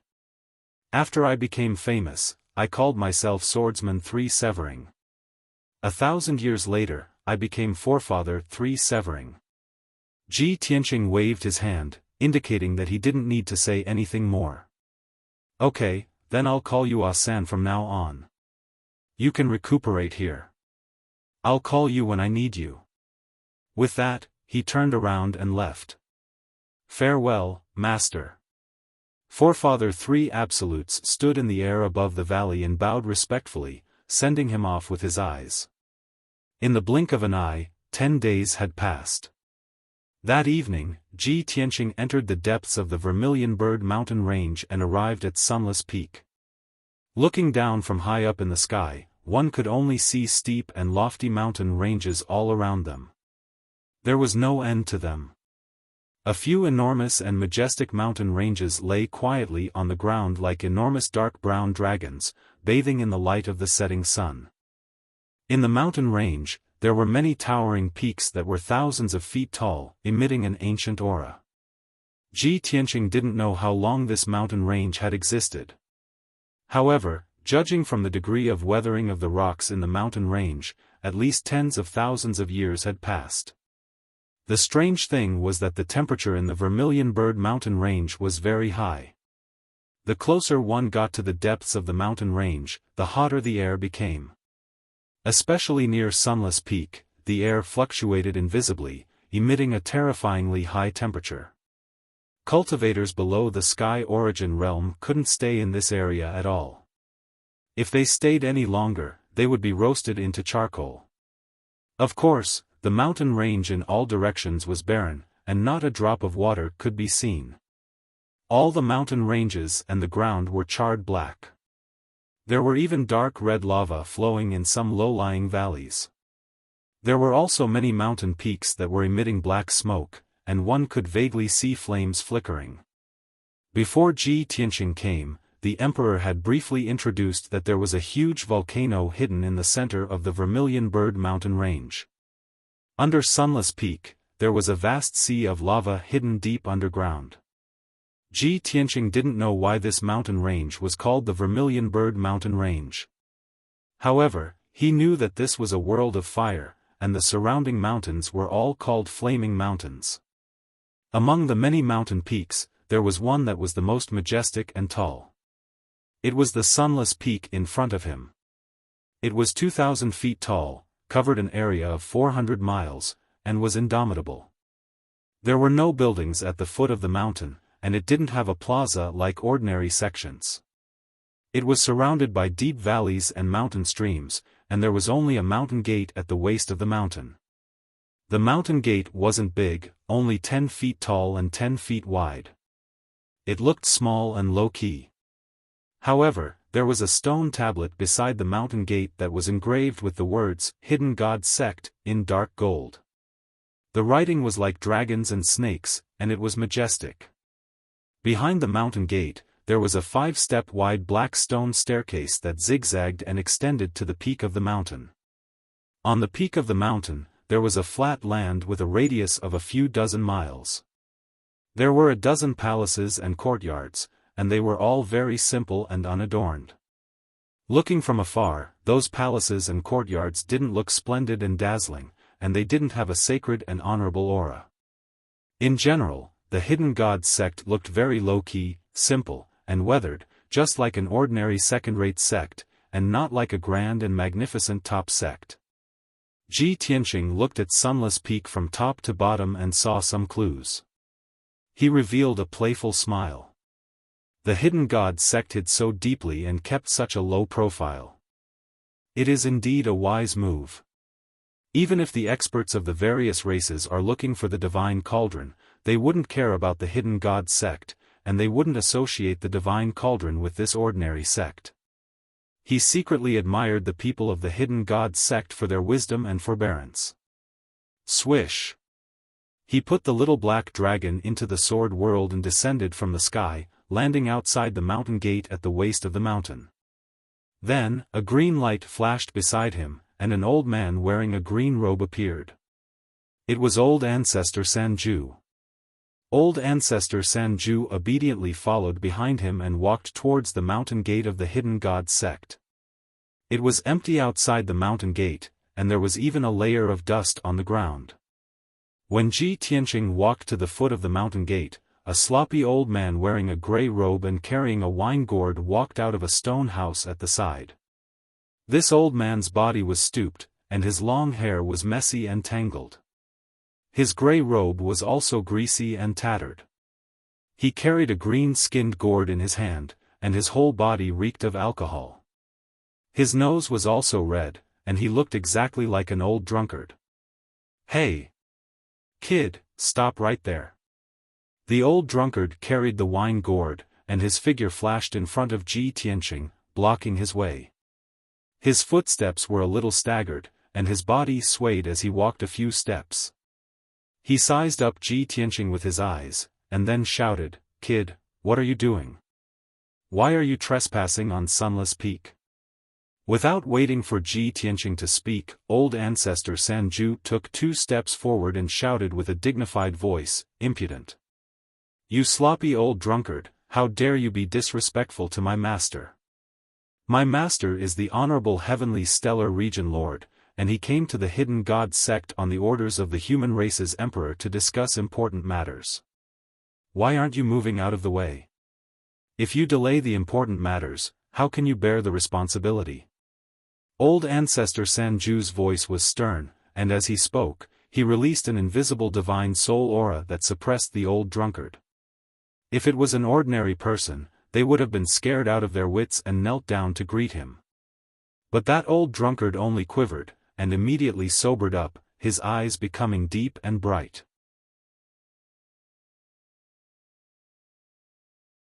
Chapter 1327. Ji Tianqing found it strange just now. Why would the Hidden Gods sect make such an arrangement? Even if they didn't send a large number of experts to guard the sect, they shouldn't have let a sloppy old drunkard guard the sect, right? Now, the old drunkard had blocked Old Ancestor Sanju's divine soul pressure without retreating half a step or showing the slightest fear. Only now did he understand that the old drunkard was a hidden expert. He secretly released his divine soul power and discovered that the old drunkard's strength had reached the 9th level of the soul refinement realm. Moreover, the old drunkard's cultivation was abnormally deep and was not inferior to the current Old Ancestor Sanju. No wonder the Hidden Gods sect is so desolate with only one old drunkard guarding it. With him here, it's comparable to an army of thousands. As long as it's not a primordial soul supreme, it's impossible to barge in. This Hidden Gods sect seems to be low-key and even a little declining, but they have such wisdom and courage. It's really unbelievable. These thoughts flashed through Ji Tianqing's mind, and he finally understood why the emperor trusted and valued the Hidden Gods sect so much. At this time, the old drunkard raised his head and drank a mouthful of wine with his green calabash in hand. The strong smell of wine seeped out and actually contained a strong divine soul power, causing one's divine soul to be in a daze. His dark face flushed red as he glanced sideways at Old Ancestor Sanju and Ji Tianqing. He sneered, "Ha ha ha. It's a good thing that an esteemed guest has come, and our sect should treat you warmly. However, our sect is not receiving guests today, and from ancient times until now, we have never received rude guests. Please go back, don't spoil this old man's mood." The old drunkard's breath reeked of alcohol as he said these words drunkenly. As his voice fell, he casually drew a line with his left index and middle fingers, creating a deep ravine on the stone floor beneath his feet. This 1-meter-long ravine separated him from old ancestor Sanju. His meaning was clear. If Ji Tianqing and old ancestor Sanju dared to take half a step forward, he wouldn't be polite. Seeing this, old ancestor Sanju immediately frowned and shouted with a cold expression, "You old drunkard, you're really unreasonable. I must teach you a lesson." As he spoke, old ancestor Sanju raised his palm and was about to attack. "Ah San!" Ji Tianqing waved his hand, indicating for old ancestor Sanju to leave. Old ancestor 3 Absolute's body trembled. He hurriedly suppressed his anger and surging magic power and obediently retreated to the side. Ji Tianqing took 2 steps forward and calmly looked at the old drunkard. He took out the mountain and river seal and said, "Senior, please forgive my servant for offending you earlier. I am Ji Tianqing, the leader of the Tianshan region. Today, I am here to visit your sect under the order of the emperor. I would like to discuss an important matter with your sect leader. Please pass on my message."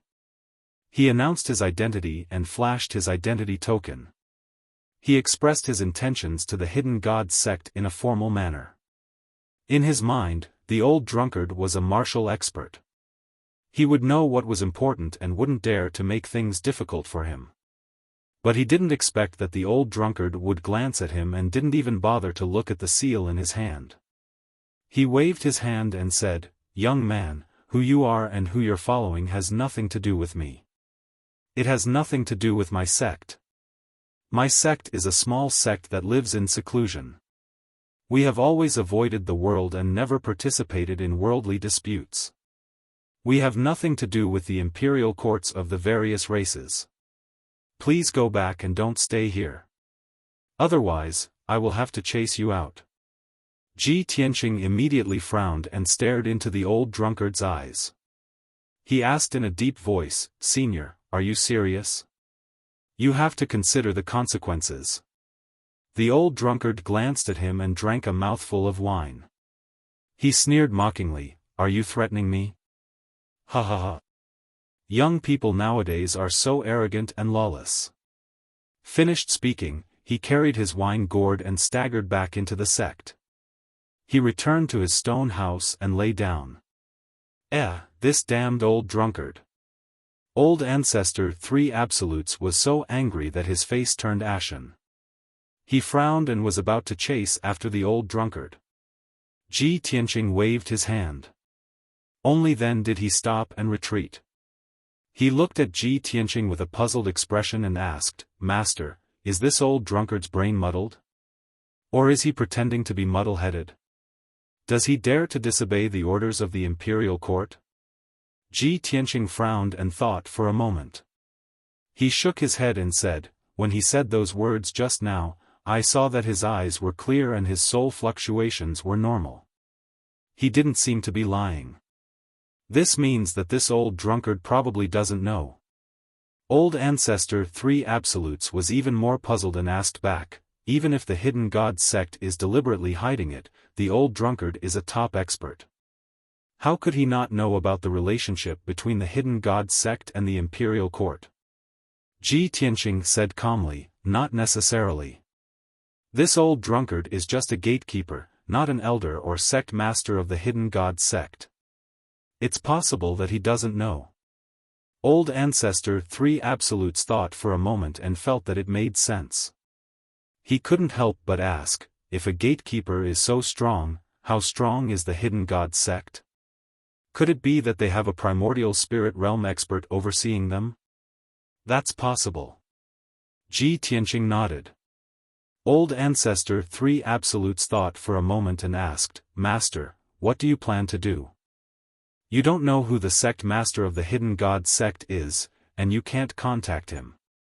Are we going to be stopped by the old drunkard and have to wait here? Ji Tianqing shook his head and showed a playful smile, saying, "There's no need for that. I have my ways." After saying this, he rummaged through his interspatial ring for a while and quickly found a communication jade slip. He inputted a message into the communication jade slip and released the jade slip. Whoosh! The jade slip turned into a stream of light and flew into the sky, immediately disappearing. Old Ancestor 3 Absolutes saw this and asked doubtfully, "Master, what are you?" Ji Tianqing smiled and explained, "A long time ago, I met an upright and brave young man who happened to be a disciple of the Hidden God sect. When I went to the Xiao clan and saved his life on the way, he gave me 2 communication jade slips and told me to contact him in the future. It just so happened that they came in handy today." Old Ancestor 3 Absolutes came to a realization and silently stood to the side, not saying anything more. The two waited for 100 breaths of time at the mountain gate before they saw a dazzling light of true essence on the mountain peak. In the next moment, a young man in white robes, riding a 1,000-meter-long, dark gray flood dragon, charged over at lightning speed. Whoosh! In a short 2 breaths of time, the gray flood dragon rushed to the mountain gate and stopped in front of Ji Tianqing and Old Ancestor 3 Absolutes. The violent wind brought by the flood dragon blew the sand and stones under the mountain gate, and dust filled the sky. The white-robed young man didn't care at all. His face was flushed with excitement as he hurriedly jumped off the dragon's back.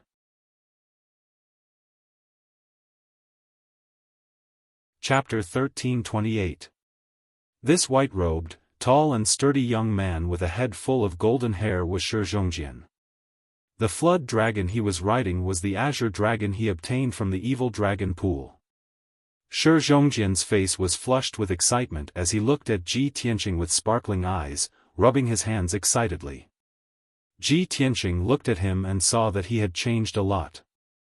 He couldn't help showing a gratified smile and nodded, "Lion, I haven't seen you for half a year. You've changed a lot." Shi Zhongjian became even more excited after receiving his praise and nodded repeatedly, "Big brother Tianqing, you flatter me. This is all thanks to Brother Dragon. It has helped me a lot in my cultivation." At the mention of the Azure Dragon, Shi Zhongjian was eloquent and eloquent. Ji Tianqing understood his temperament, so he patiently listened to him. After a while, Shi Zhongjian gradually calmed down and remembered to ask about proper business.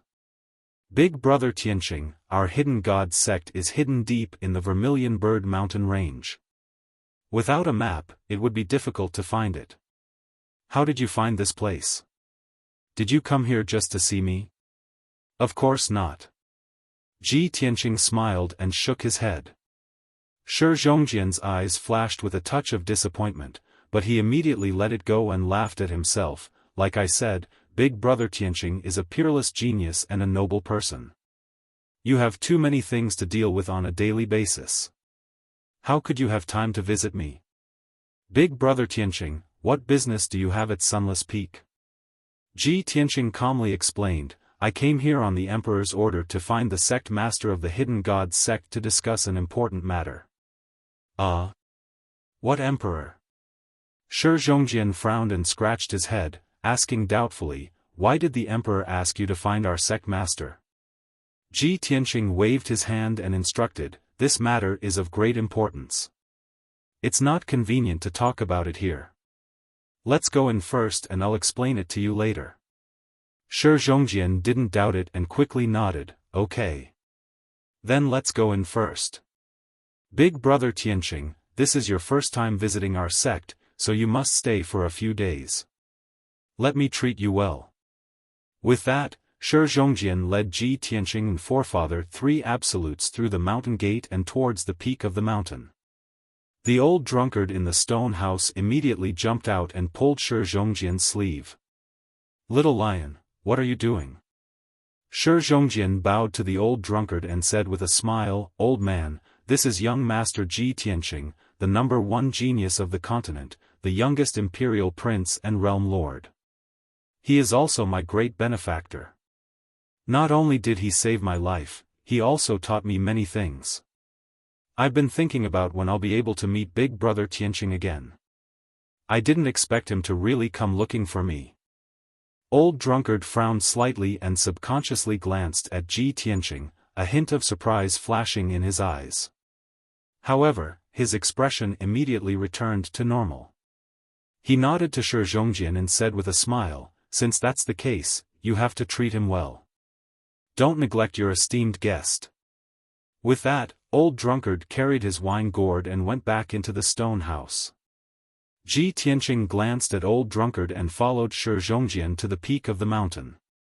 Along the way, he asked with a voice transmission, "Lion, who is this Old Drunkard? Why would such a powerful expert be reduced to such a sorry state and have to guard the mountain gate?"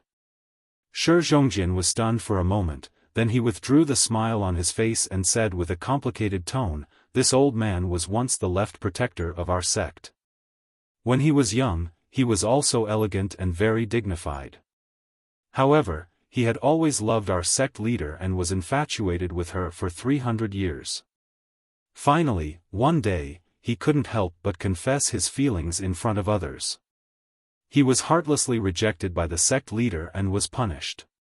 Since then, the left protector resigned from his position as protector and volunteered to guard the mountain gate. He drank himself to death every day." Hearing Shi Zhongjian's words, Ji Tianqing suddenly opened his eyes wide. He quickly interrupted him and asked, "Wait a moment. Old Drunkard, he actually fell in love with your sect leader? This is too ridiculous, isn't it?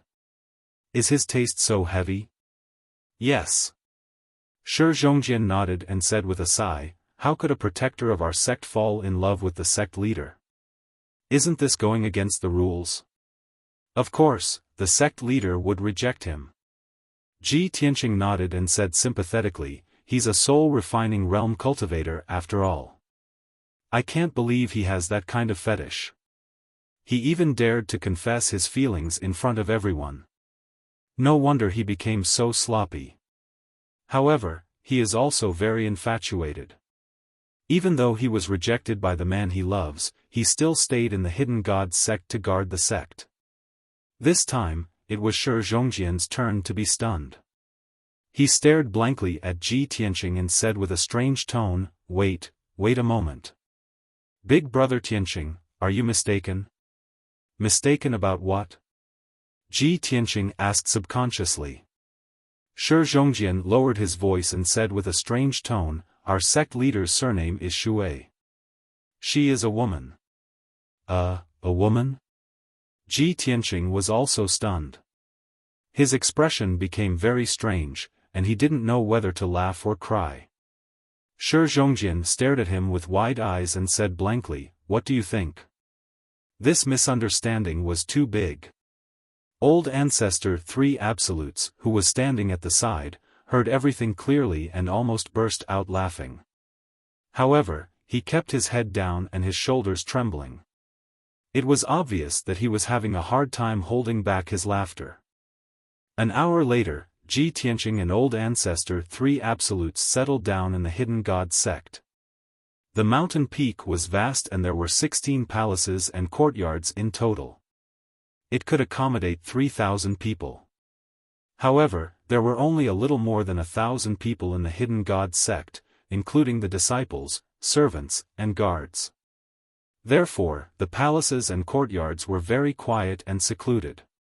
Shi Zhongjian arranged a small courtyard for Ji Tianqing. After Shi Zhongjian helped Ji Tianqing settle down, he sat in the living room with Ji Tianqing, drinking tea and chatting. Ji Tianqing didn't want to waste time and went straight to the point. "Lion, I came to the Hidden God sect this time for an extremely important matter. I want to see your sect leader as soon as possible. I remember you said that you are the second disciple of the Hidden God sect. You should be able to see the sect leader, right?" Shi Zhongjian hesitated and frowned. He explained awkwardly, "Big Brother Tianqing, I know that you have something important to do. If I can help you, I will definitely do it. However, Lord Sect Leader has always been mysterious and rarely shows herself. The sect's affairs have always been managed by the Great Elder and my master. In the past 10 years, I have only seen Lord Sect Leader once. It is said that Lord Sect Leader has always been in secluded cultivation. Even if I want to help you, I'm afraid that I won't be able to see her. Ji Tianqing's eyes flashed with disappointment. However, he immediately had an idea and said, if that's the case, then take me to see your master. I will tell her the whole story and let her pass it on to your sect leader.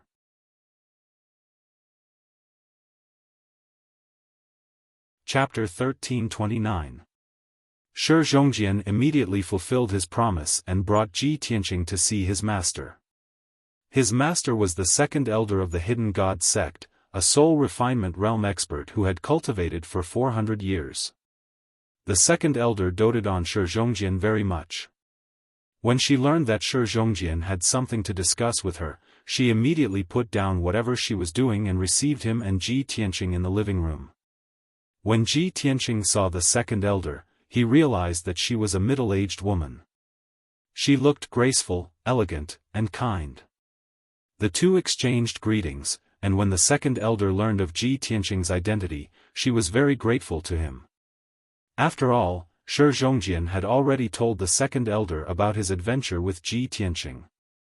Ji Tianqing exchanged a few pleasantries, and then told the second elder the reason for his visit. Second elder, I am here on the orders of the emperor to discuss an important matter with your sect master. Unfortunately, your sect master is very secretive, so I would like to ask the second elder to help me pass on a message. The second elder nodded slightly and said in a gentle voice, Young Master Ji, if this old woman can help with this matter, I will definitely do so. But please understand that our sect master is in secluded cultivation and cannot be disturbed. Can you please tell this old woman why the emperor of the human race sent you here? If the matter is very urgent, this old woman can only pass on the message to Lord Sect Master. Otherwise, this old woman cannot rashly disturb the sect master's cultivation. Ji Tianqing saw the second elder's expression and guessed that she didn't know either. Sigh, the Hidden God sect has hidden this matter very well. Even Elder Lien Er doesn't know that the Hidden God sect is a subordinate force of the Emperor. What should we do now that the sect master of the Hidden God sect is in secluded cultivation? Ji Tianqing frowned slightly and sighed in his heart. After a moment of silence, he looked at the second elder with sincere eyes and said in a serious tone, Second elder, your sect is a hidden sect and has always been in seclusion. Perhaps you don't know the significance of the Emperor's decree of the human race's emperor. However, I have to tell you that this matter is of utmost importance. It is even related to the fate and survival of the Hidden God sect. As long as you seek an audience with your sect master and tell her that the Emperor has sent someone here with a decree, she will definitely know what to do. Hearing how serious Ji Yunshu was, the second elder was shocked. His eyes widened and he said in disbelief, Young Master Ji, don't be an alarmist. I swear on my head. Ji Tianqing said solemnly. The second elder stared at him for a while before nodding. All right, this old one is willing to believe young Master Ji this once. Young Master Ji, please go back and rest. This old one will inform the sect master as soon as possible. Ji Tianqing was very clear that the second elder was only temporarily pacifying him. He definitely couldn't make a decision on his own and would have to discuss it with the great elder. However, he couldn't say anything more. He could only get up and leave. By the time he returned to his courtyard, it was already late at night. Shi Zhongjian carried 2 pots of wine and excitedly ran over to drink with him, but he was stopped by him. Old Ancestor 3 Absolutes was also put into the sword world. He sat alone on the roof, bathing in the faint starlight and moonlight. He overlooked the entire sunless peak and the vast mountain range around it. Under the curtain of night, Sunless Peak was exceptionally quiet and serene, as if it had been forgotten by the world. There was a strong sense of loneliness and desolation. Ji Tianqing suddenly understood. No wonder Shi Zhongjian's personality was so simple, so sincere and passionate to others, and even a little silly at times. He lived on Sunless Peak for many years and had almost no contact with the outside world. Naturally, he could maintain a simple personality and treat others with sincerity. Even in the darkness of the night, the vast mountain range around Sunless Peak was still emitting smoke and flames from time to time. In the deep ravines and mountain streams in the distance, there were also streams of dark red light flowing. That was magma overflowing from the ground. Ji Tianqing frowned and thought silently, it seems that other than the sect master of the Hidden God sect, no one else knows about the relationship between the Hidden God sect and the imperial court, much less the existence of the heavenly dipper God fire cauldron. I don't know how long it will take for Second Elder to report this to Sect Master Shui. If that's the case, I can only think of another way and go find it myself. Finished speaking, he returned to his room and sat down. He closed his eyes and released his soul power, extending it in all directions to explore the entire Sunless Peak. His soul power was like an inescapable net that covered the entire Sunless Peak. Soon, the dozen or so palaces and mansions on the mountain peak, as well as the bricks and stones on the mountain peak, were clearly imprinted in his mind. He could clearly detect that there were 5 soul refinement realm experts and dozens of heaven origin realm experts in the palaces and mansions. Among these experts, the old drunkard guarding the mountain gate was the strongest. Ji Tianqing was a little puzzled. He repeatedly checked several times, but the result was still the same. The sect master of the Hidden God sect is definitely stronger than the old drunkard. She is most likely a supreme expert of the primordial spirit realm. But I have searched the entire Sunless Peak and did not detect the aura of a supreme primordial spirit realm expert. It seems that Sect Master Shui is not on Sunless Peak. But if she is not on Sunless Peak, where could she be cultivating in seclusion? Ji Tianqing frowned and thought for a moment. Suddenly, a thought flashed through his mind, and he had a guess. That's right. Deep underground. The Imperial Emperor once said that there is a vast sea of magma deep in the Earth's core under Sunless Peak. That heavenly dipper God fire cauldron is sleeping in the magma sea. Could it be that Sect Master Shui is cultivating deep underground? Or is she guarding that divine cauldron personally? After this thought appeared in his mind, he impatiently manipulated his soul power to pass through Sunless Peak and explore deep underground. With his current strength, his soul power could cover 100 miles. He was confident that his soul could extend 100 miles and explore the situation deep underground. However, when his soul passed through Sunless Peak and extended 80 miles, it was blocked by a layer of dark red barrier. That layer of dark red barrier was like a curtain of flame that stretched across the rock layer underground. He tried a few times, but he could not break through the barrier and see the situation deep inside. Moreover, that barrier covered an area of 100 miles. It was so wide that it seemed boundless. Ji Tianqing was helpless. At the same time, he was even more certain that Sect Master Shui was very likely deep underground. He thought for a moment, then got up and left the small courtyard. He personally entered Sunless Peak and dived deep underground. In order to not be discovered by the elders of the Hidden God sect and cause unnecessary misunderstandings, he was very careful. He restrained his soul aura and slowed down his diving speed. It took him half an hour to reach 80 miles underground. It was pitch black all around, and there were scorching rock layers everywhere. The temperature underground was extremely high. Even those hard rocks that did not melt had a hint of dark red. Ji Tianqing slowly approached the dark red barrier and prepared to observe that mysterious barrier. But at this moment, a cold voice suddenly sounded behind him.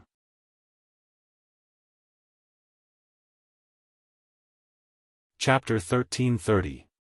Ji Tianqing was about to take a closer look at the mysterious dark red light screen. Suddenly, a voice came from behind him.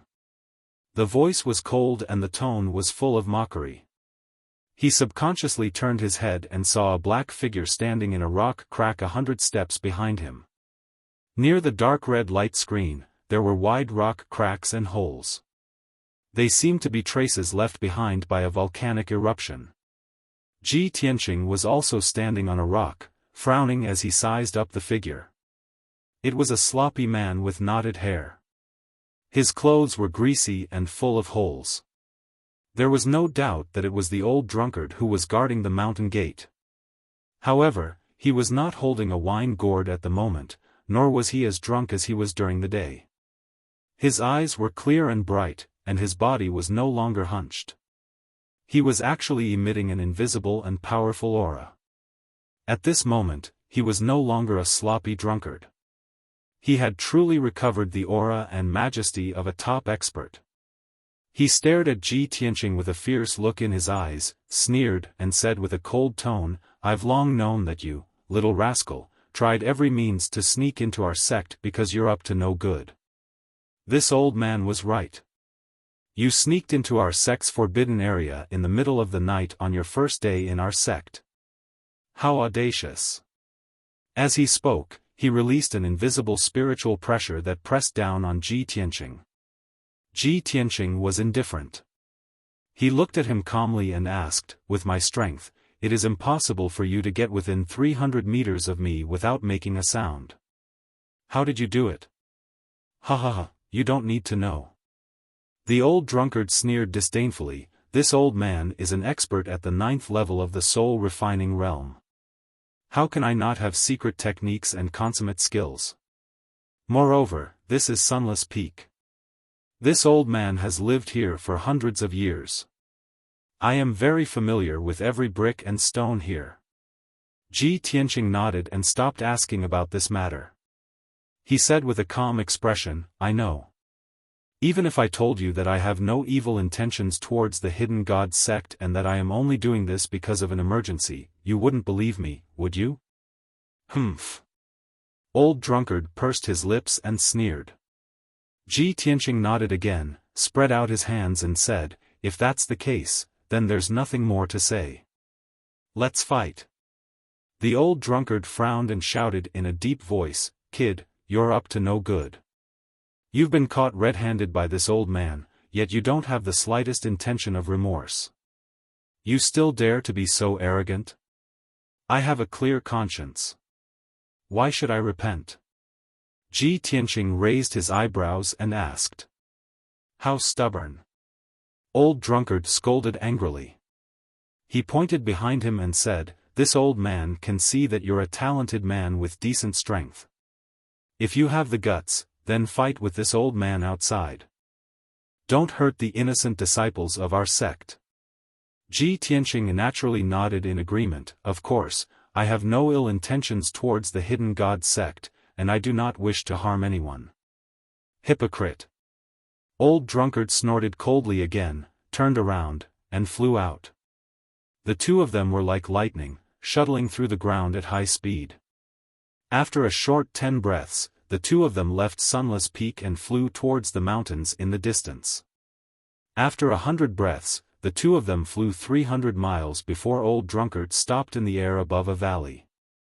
"Kid, let's fight here. It won't affect our sect. Since you're young, this old man will let you make the first move." Old drunkard put his left hand behind his back and waved his right hand, making a "please" gesture. He had the demeanor of a master. Ji Tianqing stared at him and said calmly, "Senior, I don't want to hurt you, so let's stop here. Moreover, I don't want to alarm the elders and disciples of your sect. If you want to leak information, then don't blame me." Old drunkard immediately grinned and sneered, "Ha ha ha. Kid, weren't you quite rampant just now? Now that you have a guilty conscience, why are you still afraid of being found out? This old man will take you down and hand you over to our sect's elders to be punished according to our sect's laws." Ji Tianqing frowned and cupped his fists, saying, "If that's the case, then I can only offend you." As his voice fell, he did not give old drunkard any time to react and drew his broken sword as fast as lightning. "Draw your sword." With the pitch-black broken sword in hand, a blazing white sword light with a tinge of purple instantly slashed out. It cut through the dark night and slashed towards Old Drunkard. "You're really something." Old Drunkard's expression changed and his eyes flashed wildly. Without hesitation, he took out his wine gourd and released an incomparably vigorous dermic power into the wine gourd. Swoosh! The green-skinned gourd suddenly expanded and became a huge gourd over 100 feet tall, emitting a soaring green light. The dazzling sword light slashed at the green gourd with a loud bang, and a loud muffled sound was heard. The green light that filled the sky was shattered and splashed in all directions, illuminating the night sky for hundreds of miles. The wine gourd was blasted away and smashed into a mountain dozens of miles away. The barren 10,000 feet tall mountain was smashed into pieces on the spot, collapsing into scorched earth and ruins all over the ground. In the ruins, flames and black smoke rose into the sky. An endless cloud of dust burst out, covering the night sky within a radius of tens of miles. After the sword light blasted the green gourd away, it did not shatter and slashed towards Old Drunkard again. Old Drunkard's expression changed drastically. He raised his palms and condensed two huge green palms, trying to clamp down on the sword light that was hundreds of feet long. However, with a loud bang, the huge green palm was smashed into pieces. Old Drunkard was also sent flying, rolling and crashing into the valley. A huge crater was formed in the deep valley. Dust flew everywhere and flames soared into the sky. Ji Tianqing did not chase after him. He stood in the sky and looked down. After a while, Old Drunkard rushed out of the crater and flew back into the sky. His body was charred and his clothes were full of holes. More than half of his hair was curled, and his face was covered in ashes. He looked very miserable. "Boy, I really underestimated you. However, I'm going to use my real strength now." Old Drunkard shouted angrily. With a flash of green light in his palm, a dark green sword appeared. He held the dark green sword with both hands. His body burst out with energy and his robe fluttered fiercely. A sword of separation. Old Drunkard activated all his skills and suddenly waved the dark green sword, slashing at Ji Tianqing fiercely. Suddenly, a huge sword light that was thousands of feet long tore the vast night sky apart. With the power to destroy heaven and earth, it arrived in front of Ji Tianqing. Wherever the sword light passed, the night sky was torn into two halves. It was as if it was separated into two spaces. Good sword technique. It's really something. Ji Tianqing could not help but praise when he saw the mystery of this sword technique. Of course, while praising, he also waved the sword of burial of heaven with a serious face and used a unique sword technique. Swing the sword. He held the sword of burial of heaven with both hands and swung it out. A crescent-shaped sword light that was thousands of feet long was slashed towards Old Drunkard. The two sword lights, one green and one white, were almost the same size and power.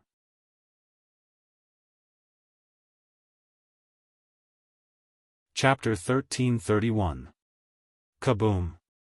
When the two huge sword lights collided, a thunderous explosion resounded, shaking the heavens. Everything within 100 miles trembled violently, and a violent hurricane swept up the dust and smoke in the sky. The two sword lights collapsed at the same time, bursting into light fragments that illuminated half of the sky. However, this was not the final result. The two of them could not fight to a draw. After the crescent-shaped blazing white sword light collapsed, countless lightning arcs surged out, enveloping the Old Drunkard like an inescapable net. The Old Drunkard was caught off guard and was instantly enveloped by the huge lightning net. Following a series of crackling sounds, the Old Drunkard's body convulsed and twisted like a sieve under the bombardment of lightning. Then, his body was charred black and smoking as he fell straight down from the sky, crashing into the valley with a bang. Bang! Following a dull explosion, the Old Drunkard once again smashed a huge hole in the valley, splashing dust all over the sky. This gentlemanly duel came to an end. The loud explosion that reverberated between heaven and earth gradually dissipated, and the dust that covered the sky slowly settled down.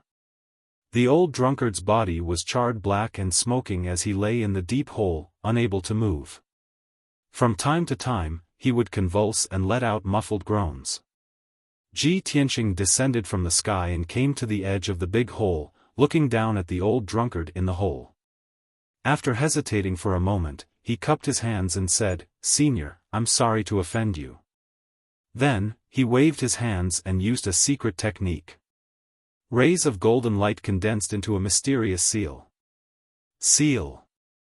After the seal was formed, he shouted and pointed at the old drunkard with both hands. That mysterious seal immediately drilled into the old drunkard's body and enveloped him. The power of the seal erupted and immediately sealed the old drunkard's physical body, magic power, and soul power.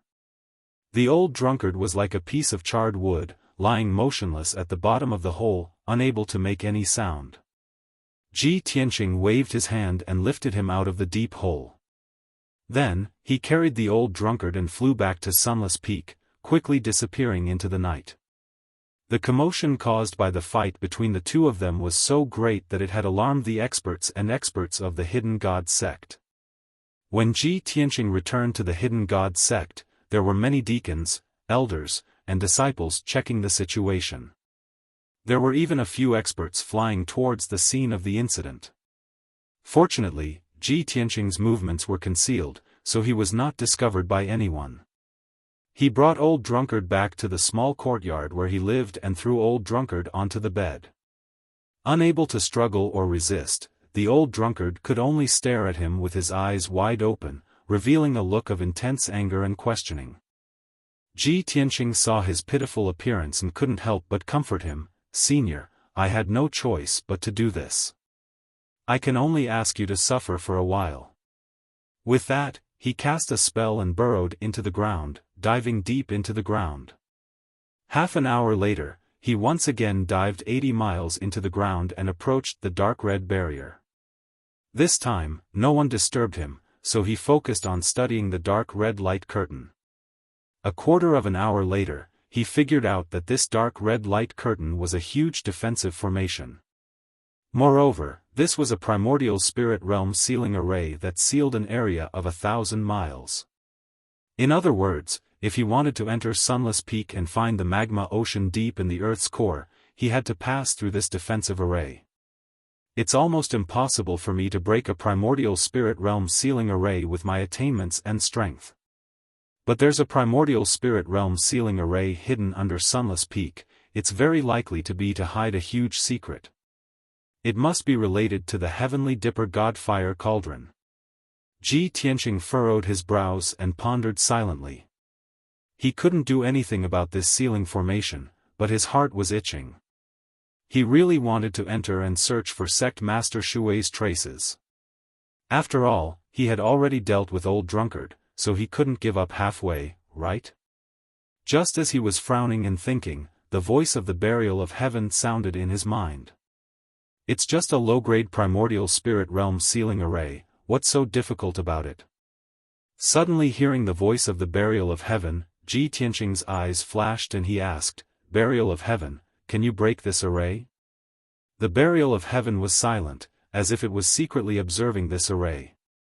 After about 10 breaths, its voice sounded again. "It's indeed a low-grade primordial spirit realm sealing array, and it's a beginner-level primordial spirit realm sealing array. It doesn't even use the primordial spirit realm sealing array. If I'm not wrong, this is just a beginner-level heavenly breeze flowing fire array. The person who set up this array has just reached the primordial spirit realm and his foundation is still shallow. This array has a radius of 1,000 miles, and with the help of the spiritual energy of heaven and earth and the power of the earth's core, it can continue to operate for tens of thousands of years without drying up." Hearing the words of the burial of heaven, Ji Tianqing felt much more at ease. "Since you know so much about this array, I'm relieved." The burial of heaven said indifferently, "I can't break the array with my divine soul avatar, but I'll pass on the method to break the array to you and help you at the critical moment." I guarantee that you'll be able to break it. Good. Ji Tianqing nodded excitedly and quickly replied, I'm ready, let's start now. Then listen carefully. The Burial of Heaven said in a low and solemn voice, the heavenly breeze-flowing fire array is only a beginner-level primordial spirit realm sealing array.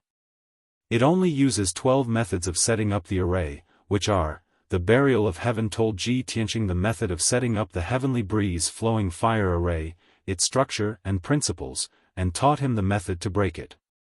After 15 minutes, when the Burial of Heaven finished, Ji Tianqing memorized the method to break the array and seriously studied it for a long time. After an hour, after he had completely understood, he waved his palms and used his mana to break the array. Swoosh, swoosh, swoosh. Streaks of dark golden light streaked across the night sky like water pillars and landed on the dark red light barrier. The light barrier suddenly trembled slightly, and endless dark red flames splashed out and spread in all directions. Ji Tianqing was in the sea of fire and was surrounded by rolling flames, but he did not feel any pain. He continued to focus on breaking the array. He did his best to break the array and forgot about the passage of time. Unknowingly, 6 hours had passed. The method to break the array was about to be completed, and a crack could already be clearly seen on the dark red light barrier. Finally, at the critical moment, the Burial of Heaven sword flew over without hesitation, releasing a powerful and mysterious black light, and stabbed into the crack. An invisible and majestic power immediately poured into the dark red light barrier and spread along the lines of the array. Crack! With a crisp sound, a wash-basin-sized gap appeared on the dark red light barrier. A stream of crimson fire as thick as a bucket suddenly gushed out like a fountain.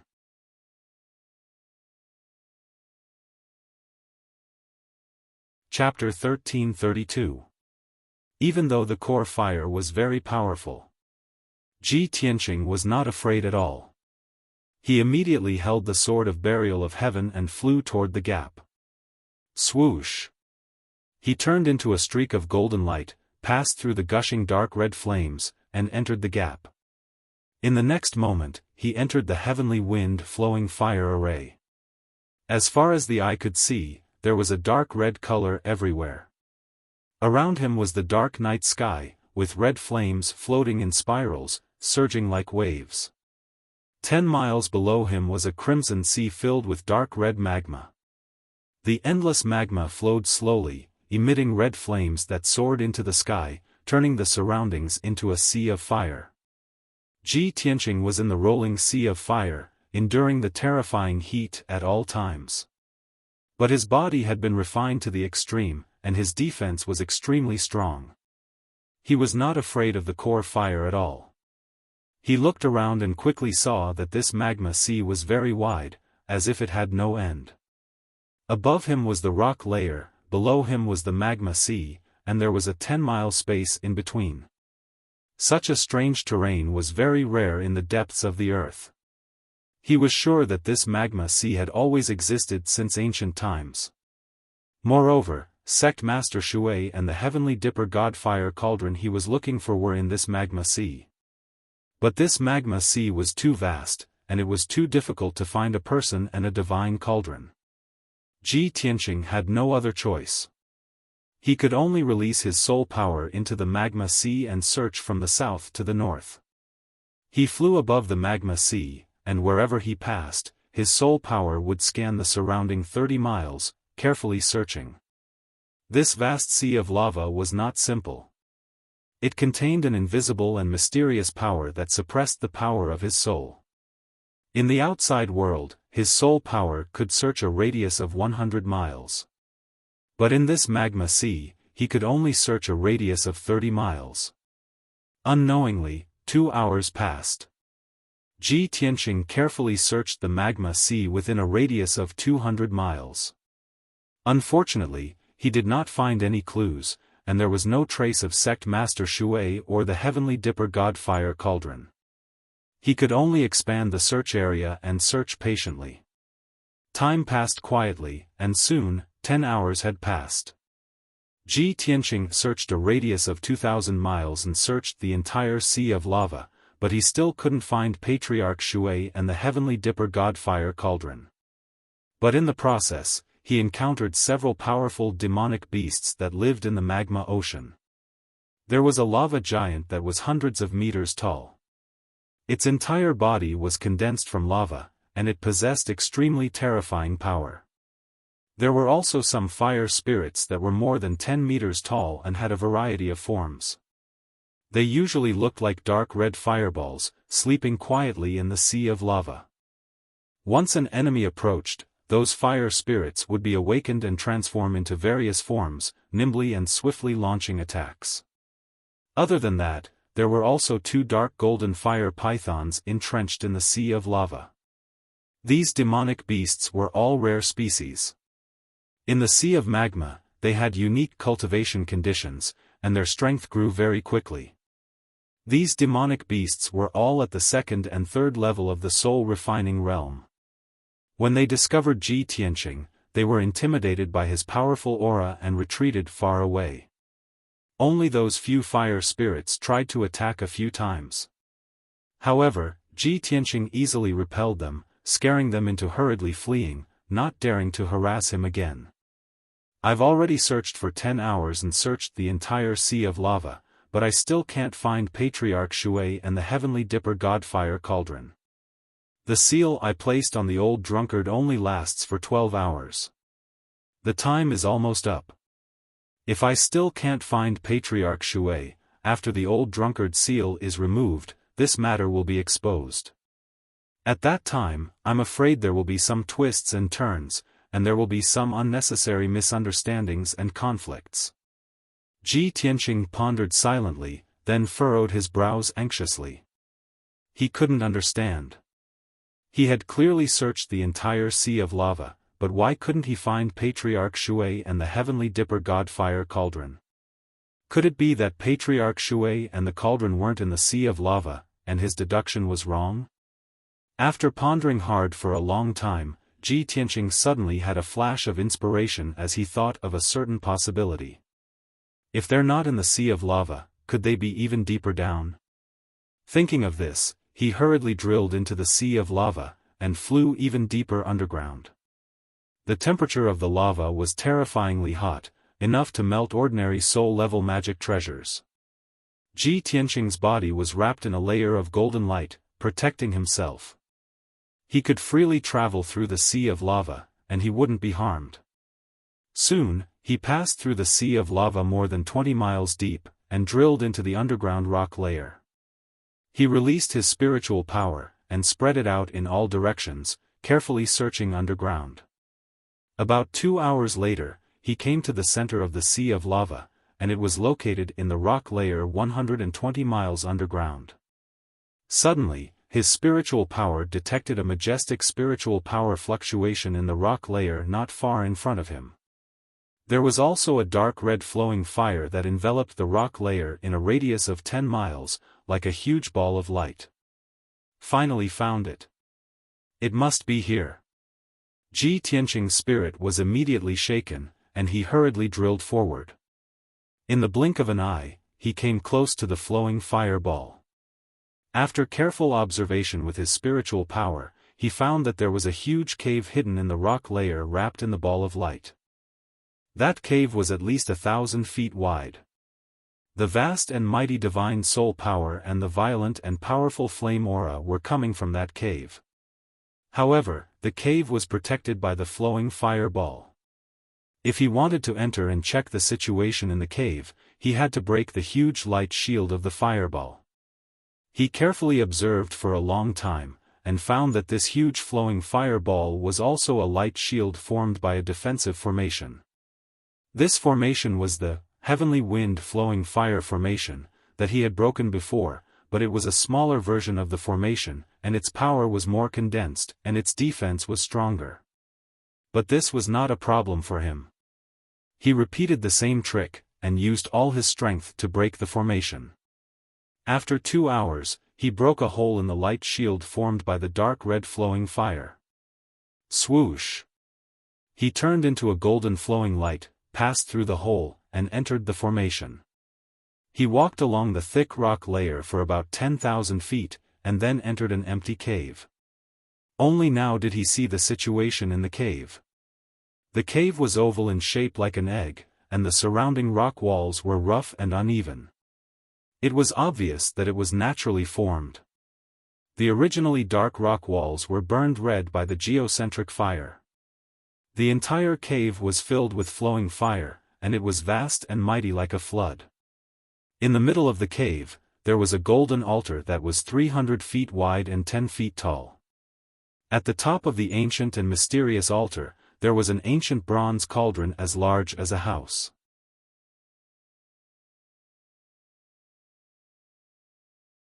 Chapter 1333.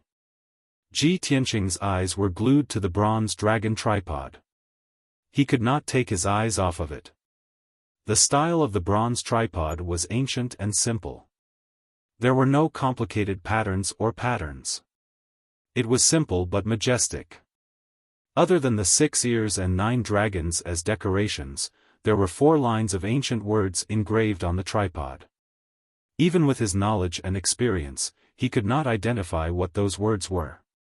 He only knew that this ancient, mysterious and majestic bronze tripod must be the Big Dipper God Fire tripod that he was about to get. The divine tripod stood motionless at the top of the altar. There was a hint of dark red on the tripod and it emitted a terrifying heat. Inside the bronze tripod, there was an endless amount of heavenly wind and flowing fire. It was spewed out from the mouths of the 9 dragons, forming 9 dragon-shaped fire pillars that did not dissipate for a long time. Ji Tianqing stared at the divine tripod with bright eyes. He was in awe and his heart was moved. But at this moment, a cold and dignified female voice suddenly sounded in the cave. "Who are you?" Ji Tianqing was suddenly awakened. He immediately turned his head and looked to the north of the cave. He saw that at the northern edge of the cave, there was a 10-foot-high platform. There was a wide throne on it. The throne was very exquisite and beautiful. It was inlaid with all kinds of dark red, dark gold and dazzling purple gems. It exuded a sacred and luxurious aura. Most importantly, this throne was extremely beneficial to one's cultivation. On the luxurious throne sat an old woman in a luxurious green robe. The old woman looked like she was in her 70s or 80s. Her waist-long hair had turned silver and was tied up in a dignified and elegant bun with a jade hairpin. But the old woman's face did not look old. Her skin was still white and soft. She was no different from a woman in her 30s. Her face could not be called beautiful, but she had a dignified and elegant temperament. She looked extremely noble. Her eyes were bright and deep. They contained the light of wisdom, but they were not aggressive. Even though she was glaring at Ji Tianqing, the uninvited guest, with hostility emanating from her body, her gaze was not fierce. Ji Tianqing believed that one's face was a reflection of one's heart. Looking at this silver-haired old woman's face and eyes, he could guess that she must be a kind and benevolent old woman. However, even though the silver-haired old woman's aura was gentle, her body contained enough power to shake the heavens and earth. Her aura was incomparably powerful, as vigorous as a mountain, causing Ji Tianqing to feel reverence in his heart. He could almost immediately determine that the strength of the silver-haired old woman had long surpassed the spirit refinement realm and reached the essence spirit realm. After a moment of silence, he walked to the center of the cave and bowed to the silver-haired old woman from afar. However, before he could say his name, the silver-haired old woman's expression changed drastically when she saw his face. She had been sitting on the throne, meditating and cultivating the whole time. At this moment, she widened her eyes in shock and stared at Ji Tianqing in disbelief. She actually sat up with a swoosh. "You, Moss. Master?" The silver-haired old woman's expression was very complicated. Her eyes flickered, and the rim of her eyes was a little wet. She held the throne with one hand and stood up with a trembling body. She quickly walked toward Ji Tianqing. Ji Tianqing immediately swallowed the words he was about to say and looked at the silver-haired old woman with confusion. Strange, I haven't said my name and identity. Why is she so emotional? No, she doesn't even know me. Even if she saw me, she wouldn't be so emotional. She must have mistaken me for someone else. Thinking of this, he quickly said to the silver-haired old woman, Senior, if I'm not wrong, you are Master Shui of the Hidden God sect, right? I am Ji Tianqing, the domain lord of the Tianqian domain. I have come to the Hidden God sect to visit Master Shui under the orders of the Emperor. After saying this, he took out the seal of mountains and rivers and presented it to the silver-haired old woman. The silver-haired old woman's body stiffened, and she was stunned on the spot. She frowned and stared at Ji Tianqing for a long time. Then she muttered in a low voice, Impossible, how can there be such a similar person in this world? After a while, she suppressed the shock and excitement in her heart and calmed down. She stared at the seal of mountains and rivers and observed it carefully for a moment. Then, she sized up Ji Tianqing a few times before speaking in a calm tone, I am the sect master of the Hidden God sect, Shui Ruoyu. Young man, did you just say that you are the domain lord of the Tianqian domain, Ji Tianqing? That's right, it's me. Ji Tianqing suppressed the doubts in his heart and nodded calmly. Shui Ruoyu continued to stare at him and asked, You have come to our sect to look for me under the orders of the Emperor of the human race? Yes. Ji Tianqing nodded again. He didn't show it on his face, but he was muttering in his heart, so the master of the Hidden God sect is called Shui Ruoyu. Such an elegant name, she must have been a beauty when she was young. However, she is the master of a sect, a primordial spirit realm expert. Who did she think I was just now? How could she lose her composure and be so emotional? At this time, Shui Ruoyu turned and walked back to the throne and sat down gracefully. She looked down at Ji Tianqing with deep eyes and said in a dignified tone, Since you claim to be under the orders of the Emperor, do you have the Emperor's decree? If you don't have the Emperor's personal decree, no matter what you say, I will not forgive you for trespassing on the forbidden grounds. Ji Tianqing was already prepared. He quickly took out the Emperor's personal decree from his spatial ring. Master Shui, I had no choice but to trespass on the forbidden grounds. Your sect has hidden the matters regarding the divine cauldron and the imperial court too deeply. Even the elders in the sect don't know about it. I couldn't see you, so I decided to trespass on my own. He gave a simple explanation. After he finished speaking, he waved his hand and shot out a golden light. It wrapped around the Emperor's decree and flew to Shui Ruoyu. Shui Ruoyu stretched out her hand to receive the decree. She waved her hand and shot out rays of golden light.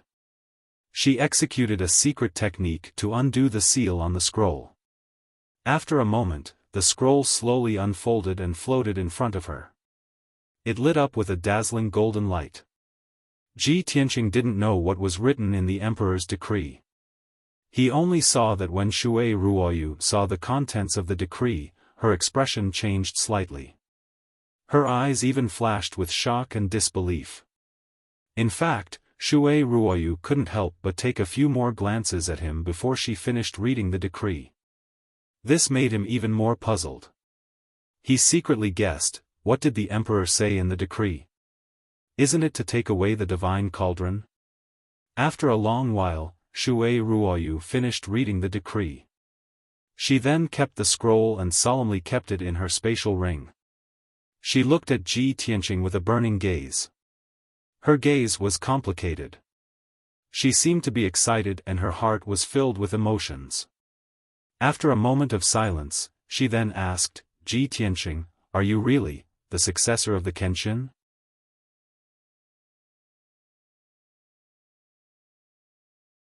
Chapter 1334. Could it be that the monarch had pointed out my identity in the edict and said that I am the successor of the Kenshin? This was the first thought that appeared in Ji Tianqing's mind. He nodded at Shui Ruoyu and answered truthfully, that's right. Shui Ruoyu's pupils contracted as her emotions became even more complicated. She actually sighed. She lowered her head slightly as a trace of sadness appeared in her eyes, as if she was recalling something from the past. A moment later, she continued to ask, Tianqing, can you tell this old one how you obtained the Kenshin inheritance? This. Ji Tianqing immediately frowned and hesitated to answer.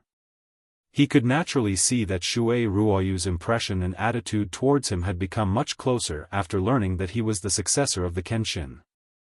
He could no longer suppress the doubts in his heart as he asked Shui Ruoyu, Sect Master Shui, this junior doesn't quite understand. Why are you asking about the Kenshin? This junior has come to the Hidden God sect under the monarch's orders to take away the Heavenly Dipper God Fire Cauldron. What does this have to do with the Kenshin? Shui Ruoyu was startled for a moment before she laughed involuntarily. Her laughter actually contained some bitterness and self-mockery. Tianqing, don't be anxious about the Heavenly Dipper God Fire Cauldron. We can talk about it later. This old one only respects and admires the Kenshin. After learning that you are the successor of the Kenshin, I want to know more about you. You should be able to understand this old one's feelings, right? Ji Tianqing shook his head as he said in a low voice, Sect Master Shui, this junior may be young, but I am not someone who is ignorant of worldly affairs. When this junior barged into the cave just now, your mind was already in chaos the moment you saw this junior. You lost your composure and even mistook this junior for someone else. This junior is certain that you do not simply respect and admire the Kenshin. It is very likely that you are related to the Kenshin in some way. As he spoke, he stared intently at Shui Ruoyu, observing the changes in her expression.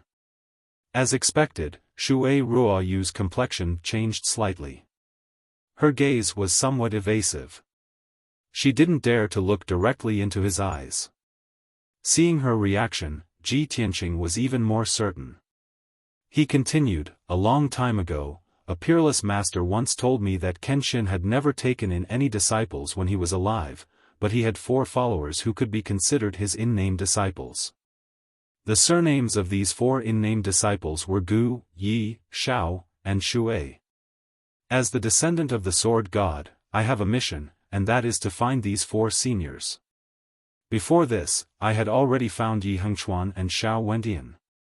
Ren Huangyi lived in seclusion in the boundless realm of the Mangum mountain range. He guarded the city alone and waited bitterly for one person. On the other hand, Xiao Wentian lived in seclusion in the great swamp of the southern wasteland and established the Xiao clan, an ancient family. He had long since flourished and had many children and grandchildren, enjoying the rest of his life. Of the 4 seniors, only Gu and Shui have not been found, and there have been no clues. Ji Tianqing spoke frankly with assurance. When Shui Ruoyu heard these words, she tilted her head slightly. Her expression was very complicated as she remained silent. Ji Tianqing revealed a slight smile and said calmly, when I came to the Hidden God sect previously, I only wanted to follow orders to retrieve the divine cauldron. I never thought about this matter. Even when I knew that the surname of the sect master of the Hidden God sect was Shui, I never thought about this. It was only now that I finally understand why you were so agitated. Even as an immortal soul stage master, you actually lost your composure. Sect Master Shui, if I'm not wrong, you are one of the 4 in-name disciples of Kenshin, Guyi, Xiao, Shui and Shui, right? After he finished speaking, he looked at Shui Ruoyu with a look of intense anticipation. Shui Ruoyu was silent for a long time before she slowly turned her head to look at him. At this moment, not only did she look a little sad, but her eyes were also covered with a thin layer of mist. As an immortal soul stage master and a sect master, her heart was as still as water. She was an expert with a strong will and wouldn't lose her composure easily. If her will wasn't strong enough, how could she have guarded the Hidden God sect and protected the divine cauldron for hundreds of years? But now that she saw Ji Tianqing and heard Ji Tianqing talk about the past, she couldn't help but cry. This was because Ji Tianqing's guess was right. She was indeed the fourth disciple of Kenshin, Shui Ruoyu. Furthermore, she had many stories, and her heart was filled with too much pain. Tianqing. You are indeed Master's successor. Master's legacy will definitely be brought to greater heights in your hands. When you speak with fervor and assurance, your confident appearance and high spirits are so similar to Master back then. Shui Ruoyu looked at Ji Tianqing and squeezed out a smile. Her tone was filled with emotion and reminiscence. When Ji Tianqing saw her expression and eyes, he suddenly felt a sense of déjà vu, and his heart was touched. I seem to have seen Sect Master Shui's expression and eyes on Shaoling before. That's a kind of regret of not being able to love someone deeply. But compared to Shaoling, there's more despair and reminiscence in her eyes.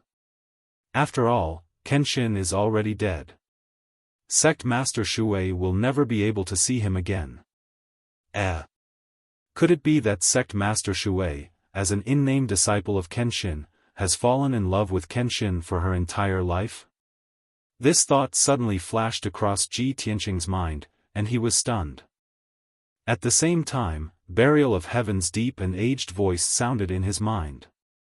You brat, you finally understood. Ji Tianqing understood what it meant and felt that it was unbelievable. Burial of Heaven, did I guess correctly? Burial of Heaven didn't reply to him. It said to Shui Ruoyu in a deep and solemn tone, Shui, thousands of years have passed. You've also gone from a budding age to a white-haired person today. Why can't you resolve the knot in your heart and let him go? Shui Ruoyu was secretly upset. Suddenly hearing Burial of Heaven's voice, her body shook. She raised her sleeve to wipe away the tears in her eyes. She immediately turned her head and looked at Ji Tianqing with a burning gaze. She asked in disbelief, Burial of Heaven? Is that its voice? Ji Tianqing didn't say anything. He only nodded calmly. Burial of Heaven's voice sounded again. Its tone was filled with vicissitudes and emotions. Kenshin was obsessed with the way of the sword his entire life. He was born for the way of the martial way and died for the way of the divine way. There are many women like you who are infatuated with him without regret. But who can get his attention and love? Back then when Kenshin left, I reminded you not to be too emotional. In the end, the one who will be hurt will only be yourself. I didn't expect that after thousands of years, you would still be infatuated with him without regret. It's a pity that Kenshin won't be able to see it. This time, Shui Ruoyu heard it clearly. She was immediately sure that this was indeed Burial of Heaven's voice. She stared at Ji Tianqing with a burning gaze and said in a complicated tone, Tianqing, you actually obtained the Burial of Heaven sword? What is its current situation? Ji Tianqing didn't say anything. He directly took out the broken Burial of Heaven and presented it in front of Shui Ruoyu. Shui Ruoyu's expression changed. Her figure flashed and flew over, landing beside Ji Tianqing. She stared at the Burial of Heaven sword and asked anxiously, Burial of Heaven. It really is you. Back then when you left with Master, where did you go?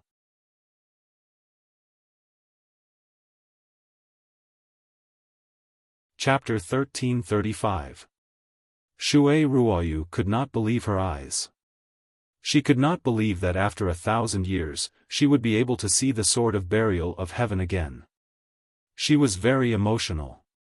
After seeing the Burial of Heaven, she could no longer hold back her anxiety and doubts. She could not wait to ask the Burial of Heaven what had happened back then. This question had been hidden in her heart for 1,000 years. It had always been an unsolved mystery. Now, she could finally ask the Burial of Heaven personally. She would soon know the answer. She could not help but stretch out her hands and hold the sword of Burial of Heaven. She looked at it expectantly, waiting for its answer. The Burial of Heaven was silent for a while before it said in a low voice, Ah Shui, when Kenshin fell, I was also heavily injured and was almost completely destroyed. Even though I've awakened now, my memories are fragmented and incomplete. I can't remember clearly what happened in the past. Shui Ruoyu's body suddenly stiffened. The anticipation and anxiety in her heart gradually dissipated. No. How could this be? Burial of heaven, you must know. You must know what happened. Think about it carefully. You will definitely remember. What happened to Master? The burial of heaven saw that she was getting more and more emotional. It comforted her. I know that you have been worried for 1,000 years. This question has also troubled you for 1,000 years. But I really can't remember clearly. I can only wait until I recover my vitality and gradually recover my memories. Only then will I know what happened. Ji Tianqing stood silently at the side, listening to the burial of heaven comforting Shui Ruoyu. He did not open his mouth to interrupt. After a long time, Shui Ruoyu's emotions gradually calmed down.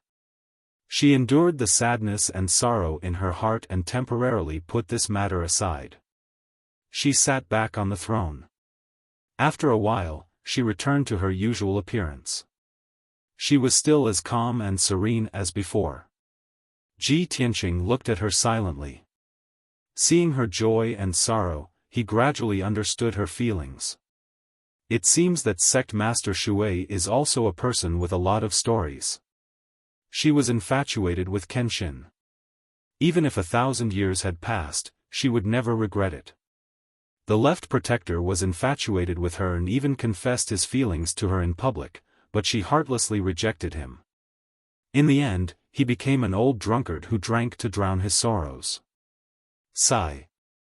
The word love is hard to describe in a few words. The bitterness in Sect Master Shui's heart has been buried deep for 1,000 years. Today, after seeing me in the burial of heaven, it is normal for her to lose her composure. These thoughts flashed through Ji Tianqing's mind, and he couldn't help but murmur in a low voice, "Once I see Kenshin, I'll make a mistake for life. If I don't see Kenshin, I'll make a mistake for life."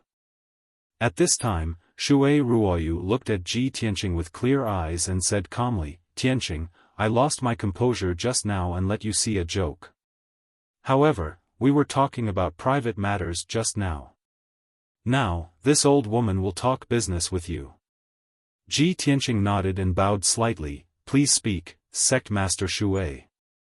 Shui Ruoyu's expression was solemn, and she said solemnly, "Since you are here on the orders of the Emperor, you must already know the origin of the Heavenly Dipper God Fire Cauldron and the origin of the Hidden God Sect. However, the Heavenly Dipper God Fire Cauldron is one of the clan protection divine artifacts of the Imperial Court, and it has a very strong restraining power against the devil race. However, this item is a divine artifact and not easy to control. Therefore, the Imperial Court will not use it unless it is absolutely necessary. Our sect was born to protect the Heavenly Dipper God Fire Cauldron, and it is very likely that we will die for it in the future." Hearing this, Ji Tianqing shook his head and said with a smile, "Sect Master Shui, there is no need to worry. I am here to discuss this matter with you in order to take away the Heavenly Dipper God Fire Cauldron. The Emperor has already given the order to give this cauldron to me. If I take it away, the Hidden God Sect will no longer need to protect it." Shui Ruoyu revealed a meaningful smile and shook her head lightly. "No, Tianqing, you are wrong. The Hidden God Sect was born to protect the Heavenly Dipper God Fire Cauldron, so it is natural that we will stay with it. Later, this old woman will help you refine the Heavenly Dipper God Fire Cauldron and obtain its approval. However, after you obtain the Heavenly Dipper God Fire Cauldron, this old woman will give you a big gift." "What gift?" Ji Tianqing frowned in confusion and asked subconsciously. "The Hidden God Sect." Shui Ruoyu pointed above her head and said in a solemn tone, "This old woman will give the entire Hidden God Sect to you. I can't accept this." Ji Tianqing was stunned for a moment, and quickly waved his hand to refuse. "Sect Master Shui, the Hidden God Sect is the blood, sweat, and tears of several generations of your sect. I can't accept your gift. Shui Ruoyu looked at him with a firm gaze and said with an unquestionable tone, this matter is not something that you and I can decide. This is the emperor's decision, and he has already stated it clearly in the order. This. Ji Tianqing was speechless. After all, it was the emperor's order, and he couldn't refute it. After a moment of silence, he asked, may I ask Sect Master Shui, what kind of gift are you talking about? Shui Ruoyu revealed a kind smile and explained, as long as you can obtain the Heavenly Dipper God Fire Cauldron's approval, the Hidden God sect will be under your command and listen to your orders. In the future, when you go to the battlefield to resist the Devil Race's army, the Hidden God sect will follow you to the battlefield and kill your enemies. Of course, you don't have to worry about the affairs of the Hidden God sect. Normally, this old woman and the elders of the sect will take care of it, so you won't be distracted. Ji Tianqing thought for a moment and felt that this was a good idea, so he nodded in agreement. Many thanks for Sect Master Shui's help. Since this is the Emperor's order, I will follow it. Sect Master Shui, please tell the elders and disciples of your sect that I don't have the time to care about the Hidden God sect, and I won't interfere in the sect's affairs. Only when the imperial court needs us to stand up and fight against the devil race and protect the people of the human race, will I command the entire Hidden God sect. That's good. Shui Ruoyu saw that he finally agreed and nodded in satisfaction. Ji Tianqing hesitated for a moment and continued, Sect Master Shui, now that the Devil Emperor has returned to the northern desert, the devil race is rising and their forces are growing rapidly. Now, the devil race's army is attacking the territories of the three races in a frenzy, trying to sweep across the profound sky continent, kill all living beings of the various races, and unify the world. Chaos has come, and as the domain lord under the imperial court, I naturally have to protect the peace of the region and fight against the devil race's army. In the past year, I have found Emperor Yi and Xiao Wentian and asked them to come out and help me fight against the devil emperor. Emperor Yi and Xiao Wentian have both agreed to this matter, and when I go to the northern desert, they will come out and help me. Today, I sincerely hope that Sect Master Shui can come out of seclusion and join us in resisting and dissolving the Demon Emperor's conspiracy. After he finished speaking, he looked at Shui Ruoyu with sincerity and bowed deeply. Shui Ruoyu didn't hesitate at all and nodded with a smile. Tianqing, in fact, you don't need to ask this old woman will do her best to help you. After all, this is the Emperor's order.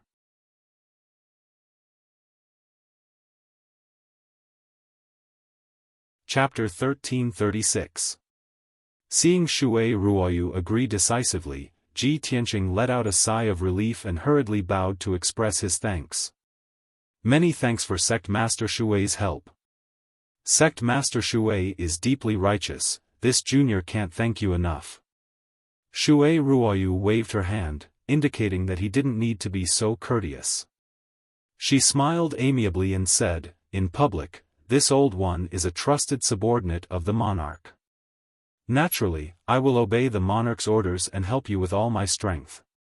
In private, this old one is Master's fourth disciple, and you are the successor of Master's legacy. You are equivalent to this old one's junior brother. How can this old one not help you? Moreover, this old one also hates the devil race to the bone. I wish that I could be like Master, holding a 3-foot-long divine sword and slaughtering all the devils in the world. Hearing this, Ji Tianqing raised his eyebrows and asked with interest, oh? Sect Master Shui also has a blood feud with the devil race? That's right.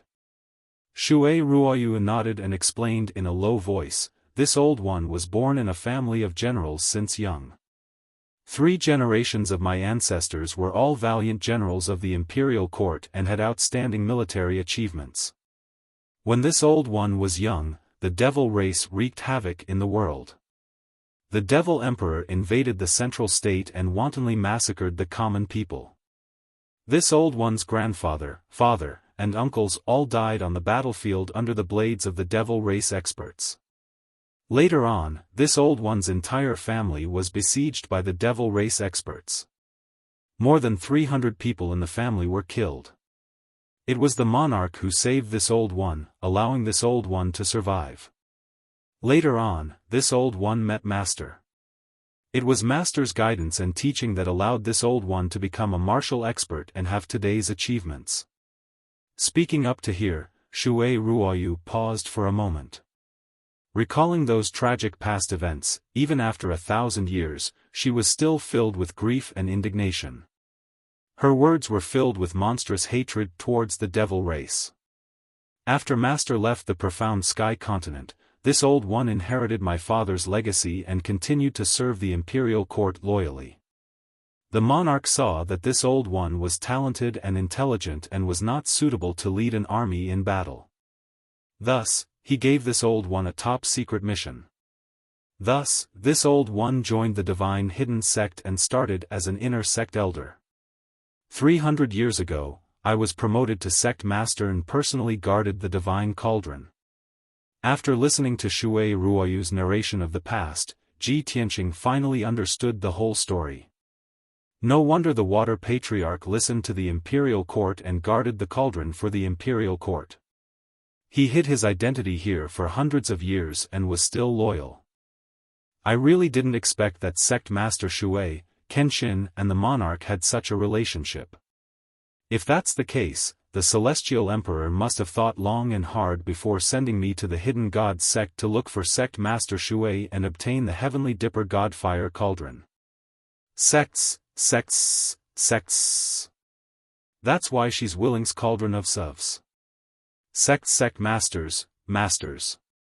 After that, the sects understood the sects well to understand, the master, twos.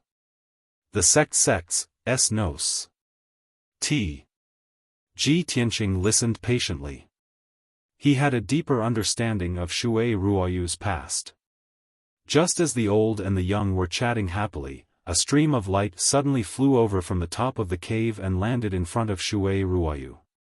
Shui Ruoyu stretched out her hand and caught the stream of light in her palm.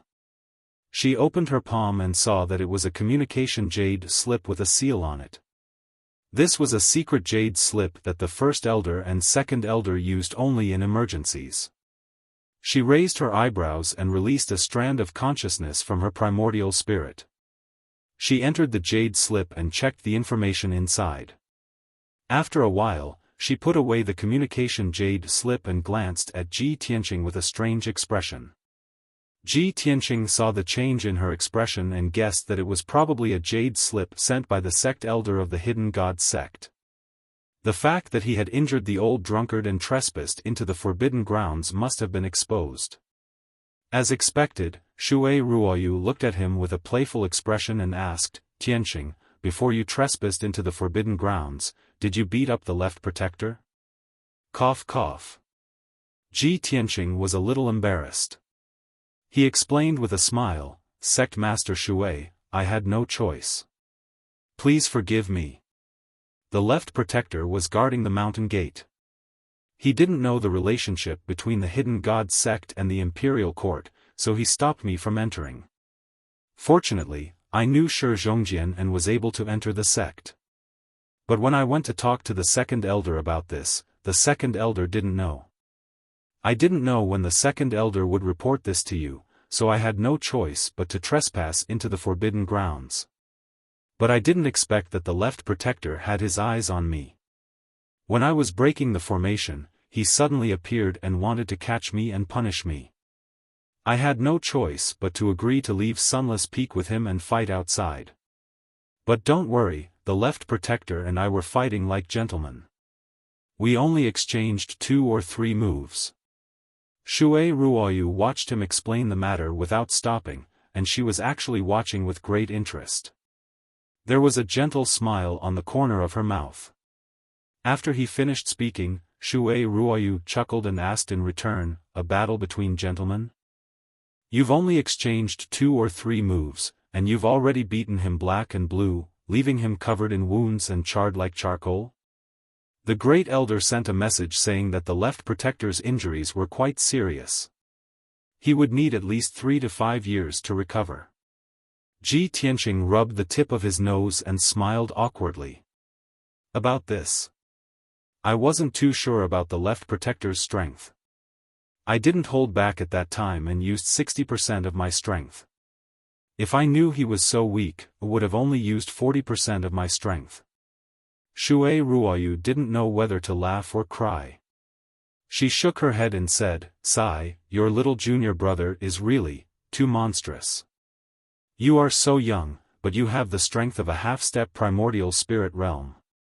You are twice as strong as the left protector. This is really shocking and rare. Now that I think about it, when Master was your age, his strength was far inferior to yours." Ji Tianqing just smiled and didn't say anything. The Burial of Heaven had also said something similar. Even when Kenshin was his age, he wasn't as monstrous as him. His strength and talent had already surpassed Kenshin's. After a moment of silence, Shui Ruoyu said in a gentle tone, "Tianqing, even if the left protector was injured by you, you don't have to blame yourself. I won't blame you either. Who asked him to be unrestrained and drown his sorrows with alcohol all day long? He even ended up in such a sorry state. I look down on this kind of man the most. He gave up on himself after suffering a setback and thought that he could soften my heart. Only someone like Master who would rather break than submit and press forward courageously is a true hero, a peerless swordsman. With a 3-foot Qingfeng sword in hand, he dares to call the sun and moon to change the sky." Seeing Shui Ruoyu's disdain for the old drunkard, Ji Tianqing felt sympathy for the poor old drunkard. Sect Master Shui, actually, the left protector is also a sentimental person. He is too emotional, which is why he was hurt so badly. He suffered a setback and was ridiculed by others. He would rather resign from the position of protector but still stay at the mountain gate of the hidden god sect. He can't let go of you and wants to protect you for the rest of his life. Shui Ruoyu frowned and said with anger, "Tianqing, you actually know about this? It must be that talkative brat Shi Zhongjian."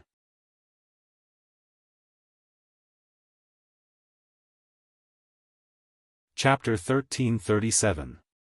When Ji Tianqing saw that Shui Ruoyu was angry, he immediately comforted her and pleaded for leniency for Shi Zhongjian. After all, as a disciple of the sect, Shi Zhongjian actually dared to talk about the relationship between the sect master and left protector in private.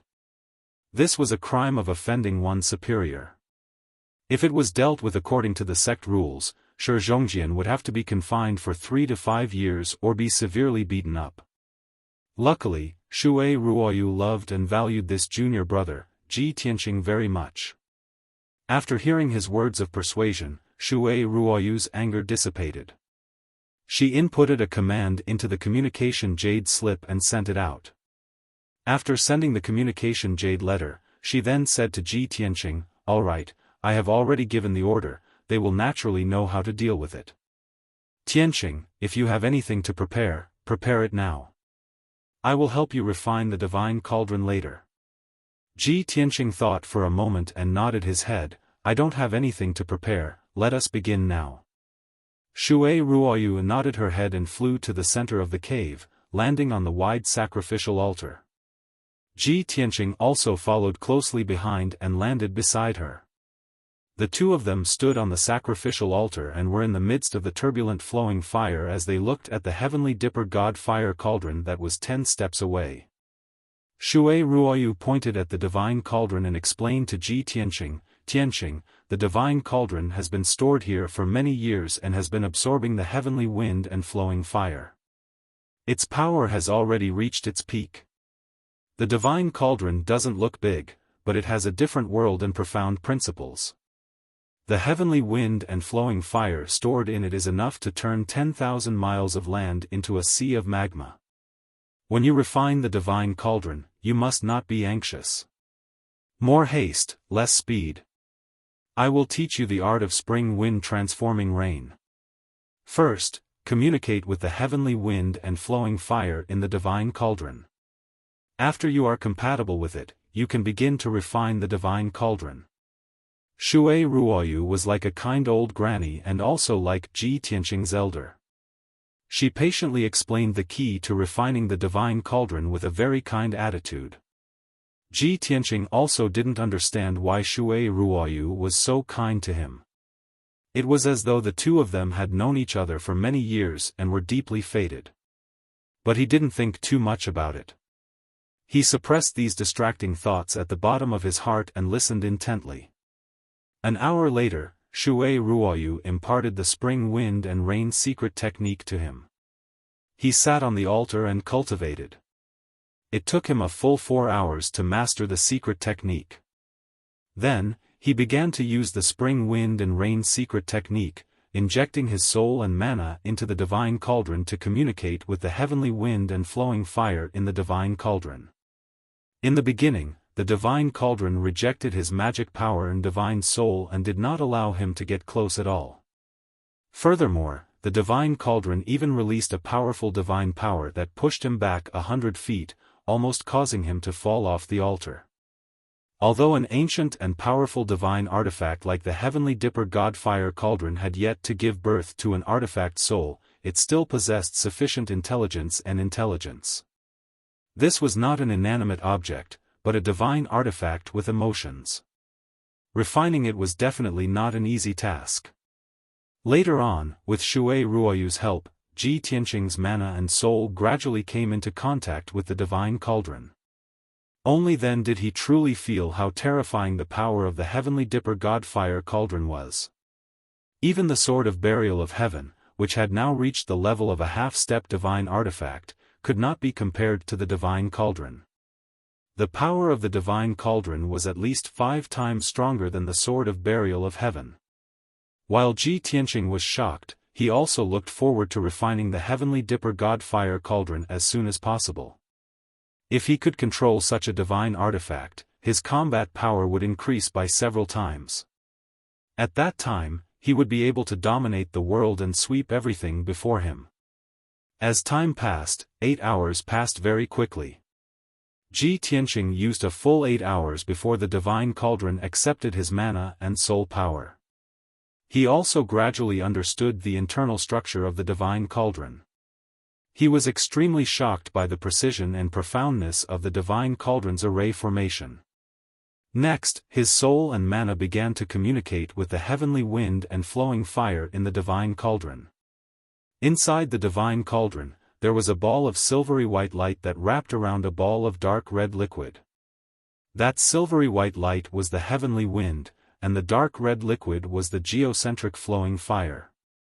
Although the two did not look big, in reality, they were condensed 10,000 times, and their power was condensed to the limit. Only a little heavenly wind, a drop of flowing fire, could destroy 100 miles of heaven and earth. Ji Tianqing carefully controlled his soul and mana, gradually coming into contact with the heavenly wind and flowing fire, repeatedly communicating and matching with it. Shui Ruoyu stood at the side, paying attention to his and the divine cauldron's movements, afraid that an accident would happen. The two of them were focused and forgot the passage of time. At the same time, on the peak of Sunless Peak, the sun was setting. More than 10 figures were gathered in the sect's conference hall at the peak of the mountain.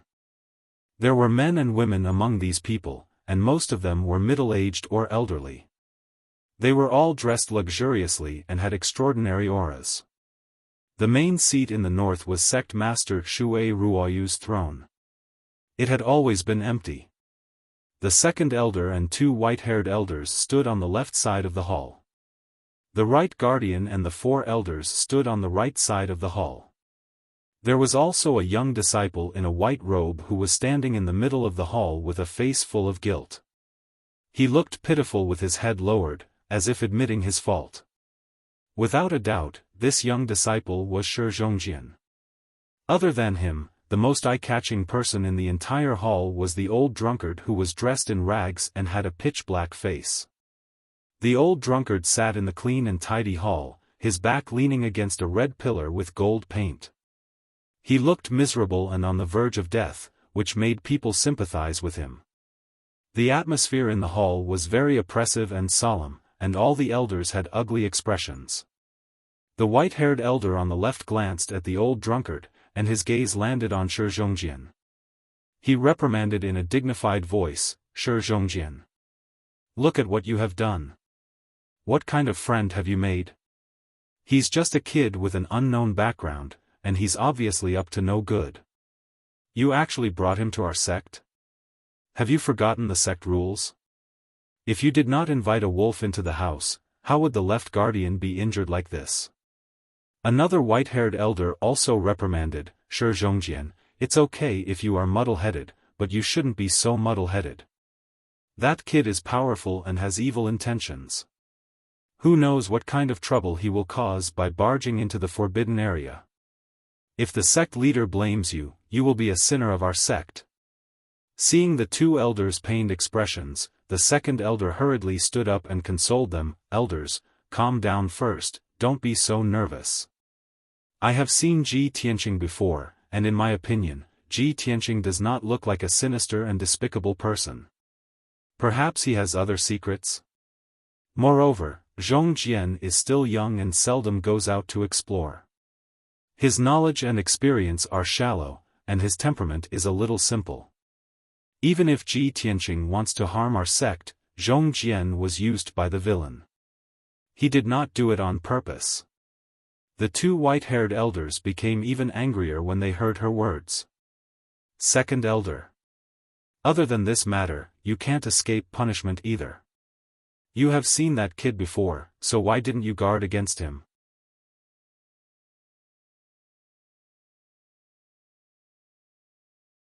Chapter 1338. The two white-haired old men were both furious, scolding Shi Zhongjian with harsh voices and faces. Even if the second elder tried to defend Shi Zhongjian, it would be useless. The other elders were also worried and couldn't help but reprimand Shi Zhongjian. Shi Zhongjian's situation became more and more awkward. He lowered his head even more and looked like he was going to admit his mistake and accept his punishment. Seeing this, the elders didn't say anything else. One of the white-haired elders stared at Shi Zhongjian with sharp eyes and said in a deep voice, "Shi Zhongjian, the disaster has already happened. Do you admit your crime?" Shi Zhongjian just lowered his head and didn't say anything. The white-haired elder frowned and said again, "As a disciple of the sect, you have to admit your mistake. As long as you admit your mistake and reflect on it, the sect can give you a lighter punishment." The elders at the side all hurriedly signaled Shi Zhongjian with their eyes, indicating for him to quickly admit his guilt.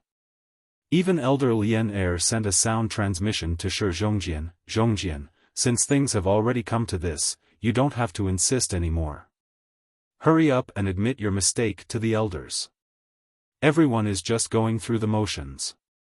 Master will plead on your behalf and you won't be severely punished." Hearing this, Shi Zhongjian finally raised his head. He looked at the second elder with firm eyes and said calmly in front of everyone, "Elders, you are right. This disciple is still young and lacks experience. My temperament is also too simple. This disciple will work hard to improve in the future. However, this disciple will not admit his mistake. This disciple also doesn't believe that Big Brother Tianqing is that kind of person. He is the #1 prodigy of the continent. His status is noble and his talent is unparalleled. Why would he scheme against our hidden god sect?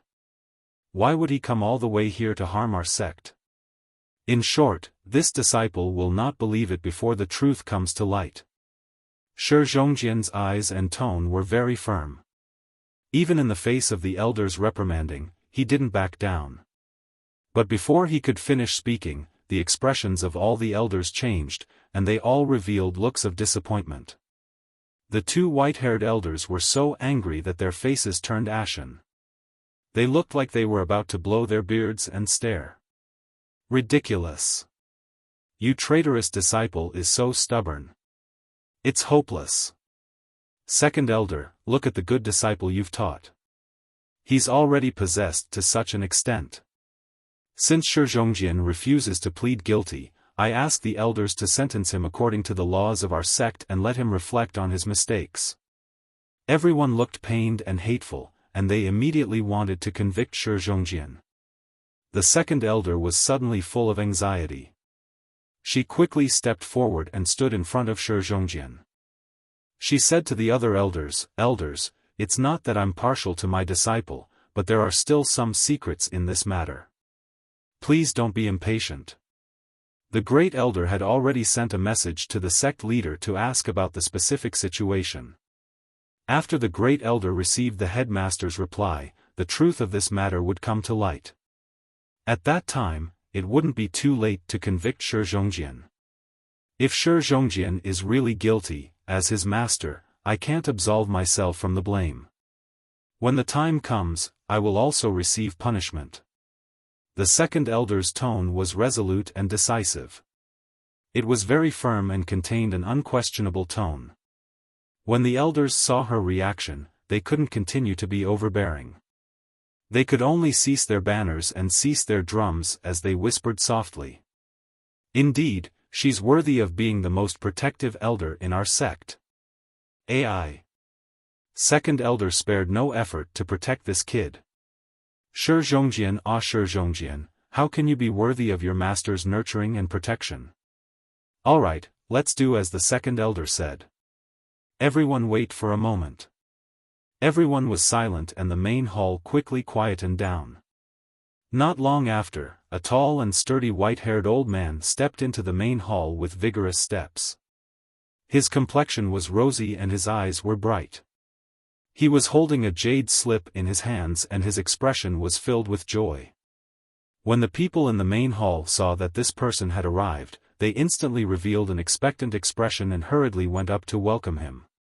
"Great elder, you're finally back." "Great elder, has the sect leader replied to the news? What's the result? Has that kid been sentenced to death by the sect leader?" The elders turned their heads to look at the great elder, their eyes filled with anticipation. Shi Zhongjian also stared at the great elder. His fists were secretly clenched in his sleeves. He was obviously nervous and worried. The great elder walked to the middle of the main hall and stood still. He looked around and then raised his hand to signal for everyone to quiet down. "Everyone, please calm down. There's no need to be anxious or worried. I've just received the sect leader's personal order." As he spoke, he raised the jade slip in his hand. Everyone's mood became even more anxious. They looked at the jade slip expectantly and couldn't wait to know the answer. The great elder revealed a trace of a smile and continued, "We've all misunderstood that young Master Ji. Not only is he the continent's #1 prodigy, he also has no ill intentions towards our sect. Moreover, young Master Ji has a very deep relationship with our sect leader. He's our sect's distinguished guest. Young Master Ji has indeed come to our sect for a very important matter to discuss with our sect leader. The reason why he trespassed into the forbidden area was because he had no other choice. Everyone, don't worry." Hearing the first elder's words, all the elders revealed looks of astonishment and began to whisper to each other. Shi Zhongjian also revealed a look of relief. His face was filled with a proud smile. His fists in his sleeves also slowly relaxed.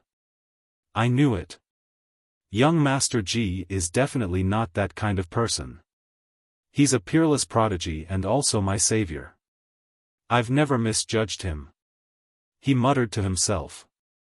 His tone was filled with excitement and pride. The second elder also clearly breathed a sigh of relief. His face revealed a trace of a smile. He nodded to Shi Zhongjian, indicating that everything was fine. The two white-haired elders who were angry before were now the most embarrassed. Their faces didn't look too good.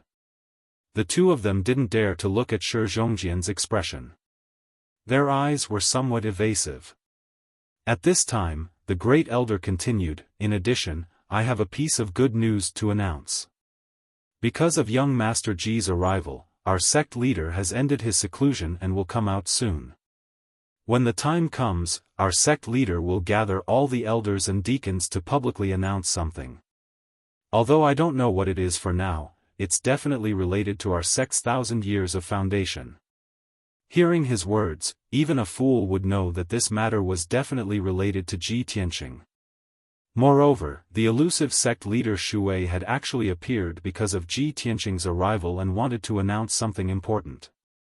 This was enough to show how revered Ji Tianqing's status was. How deep was his relationship with sect leader Shui? Everyone recalled the scene of them cursing Ji Tianqing and criticizing Shi Zhongjian a moment ago. They instantly felt incomparably ashamed. The elders in the hall all revealed looks of shame. They were so embarrassed that they wanted to find a hole to hide in. You're tuning into the Xiaofan's Wuxia Tales YouTube channel. Don't forget to subscribe and join us on this journey to catch the most captivating stories.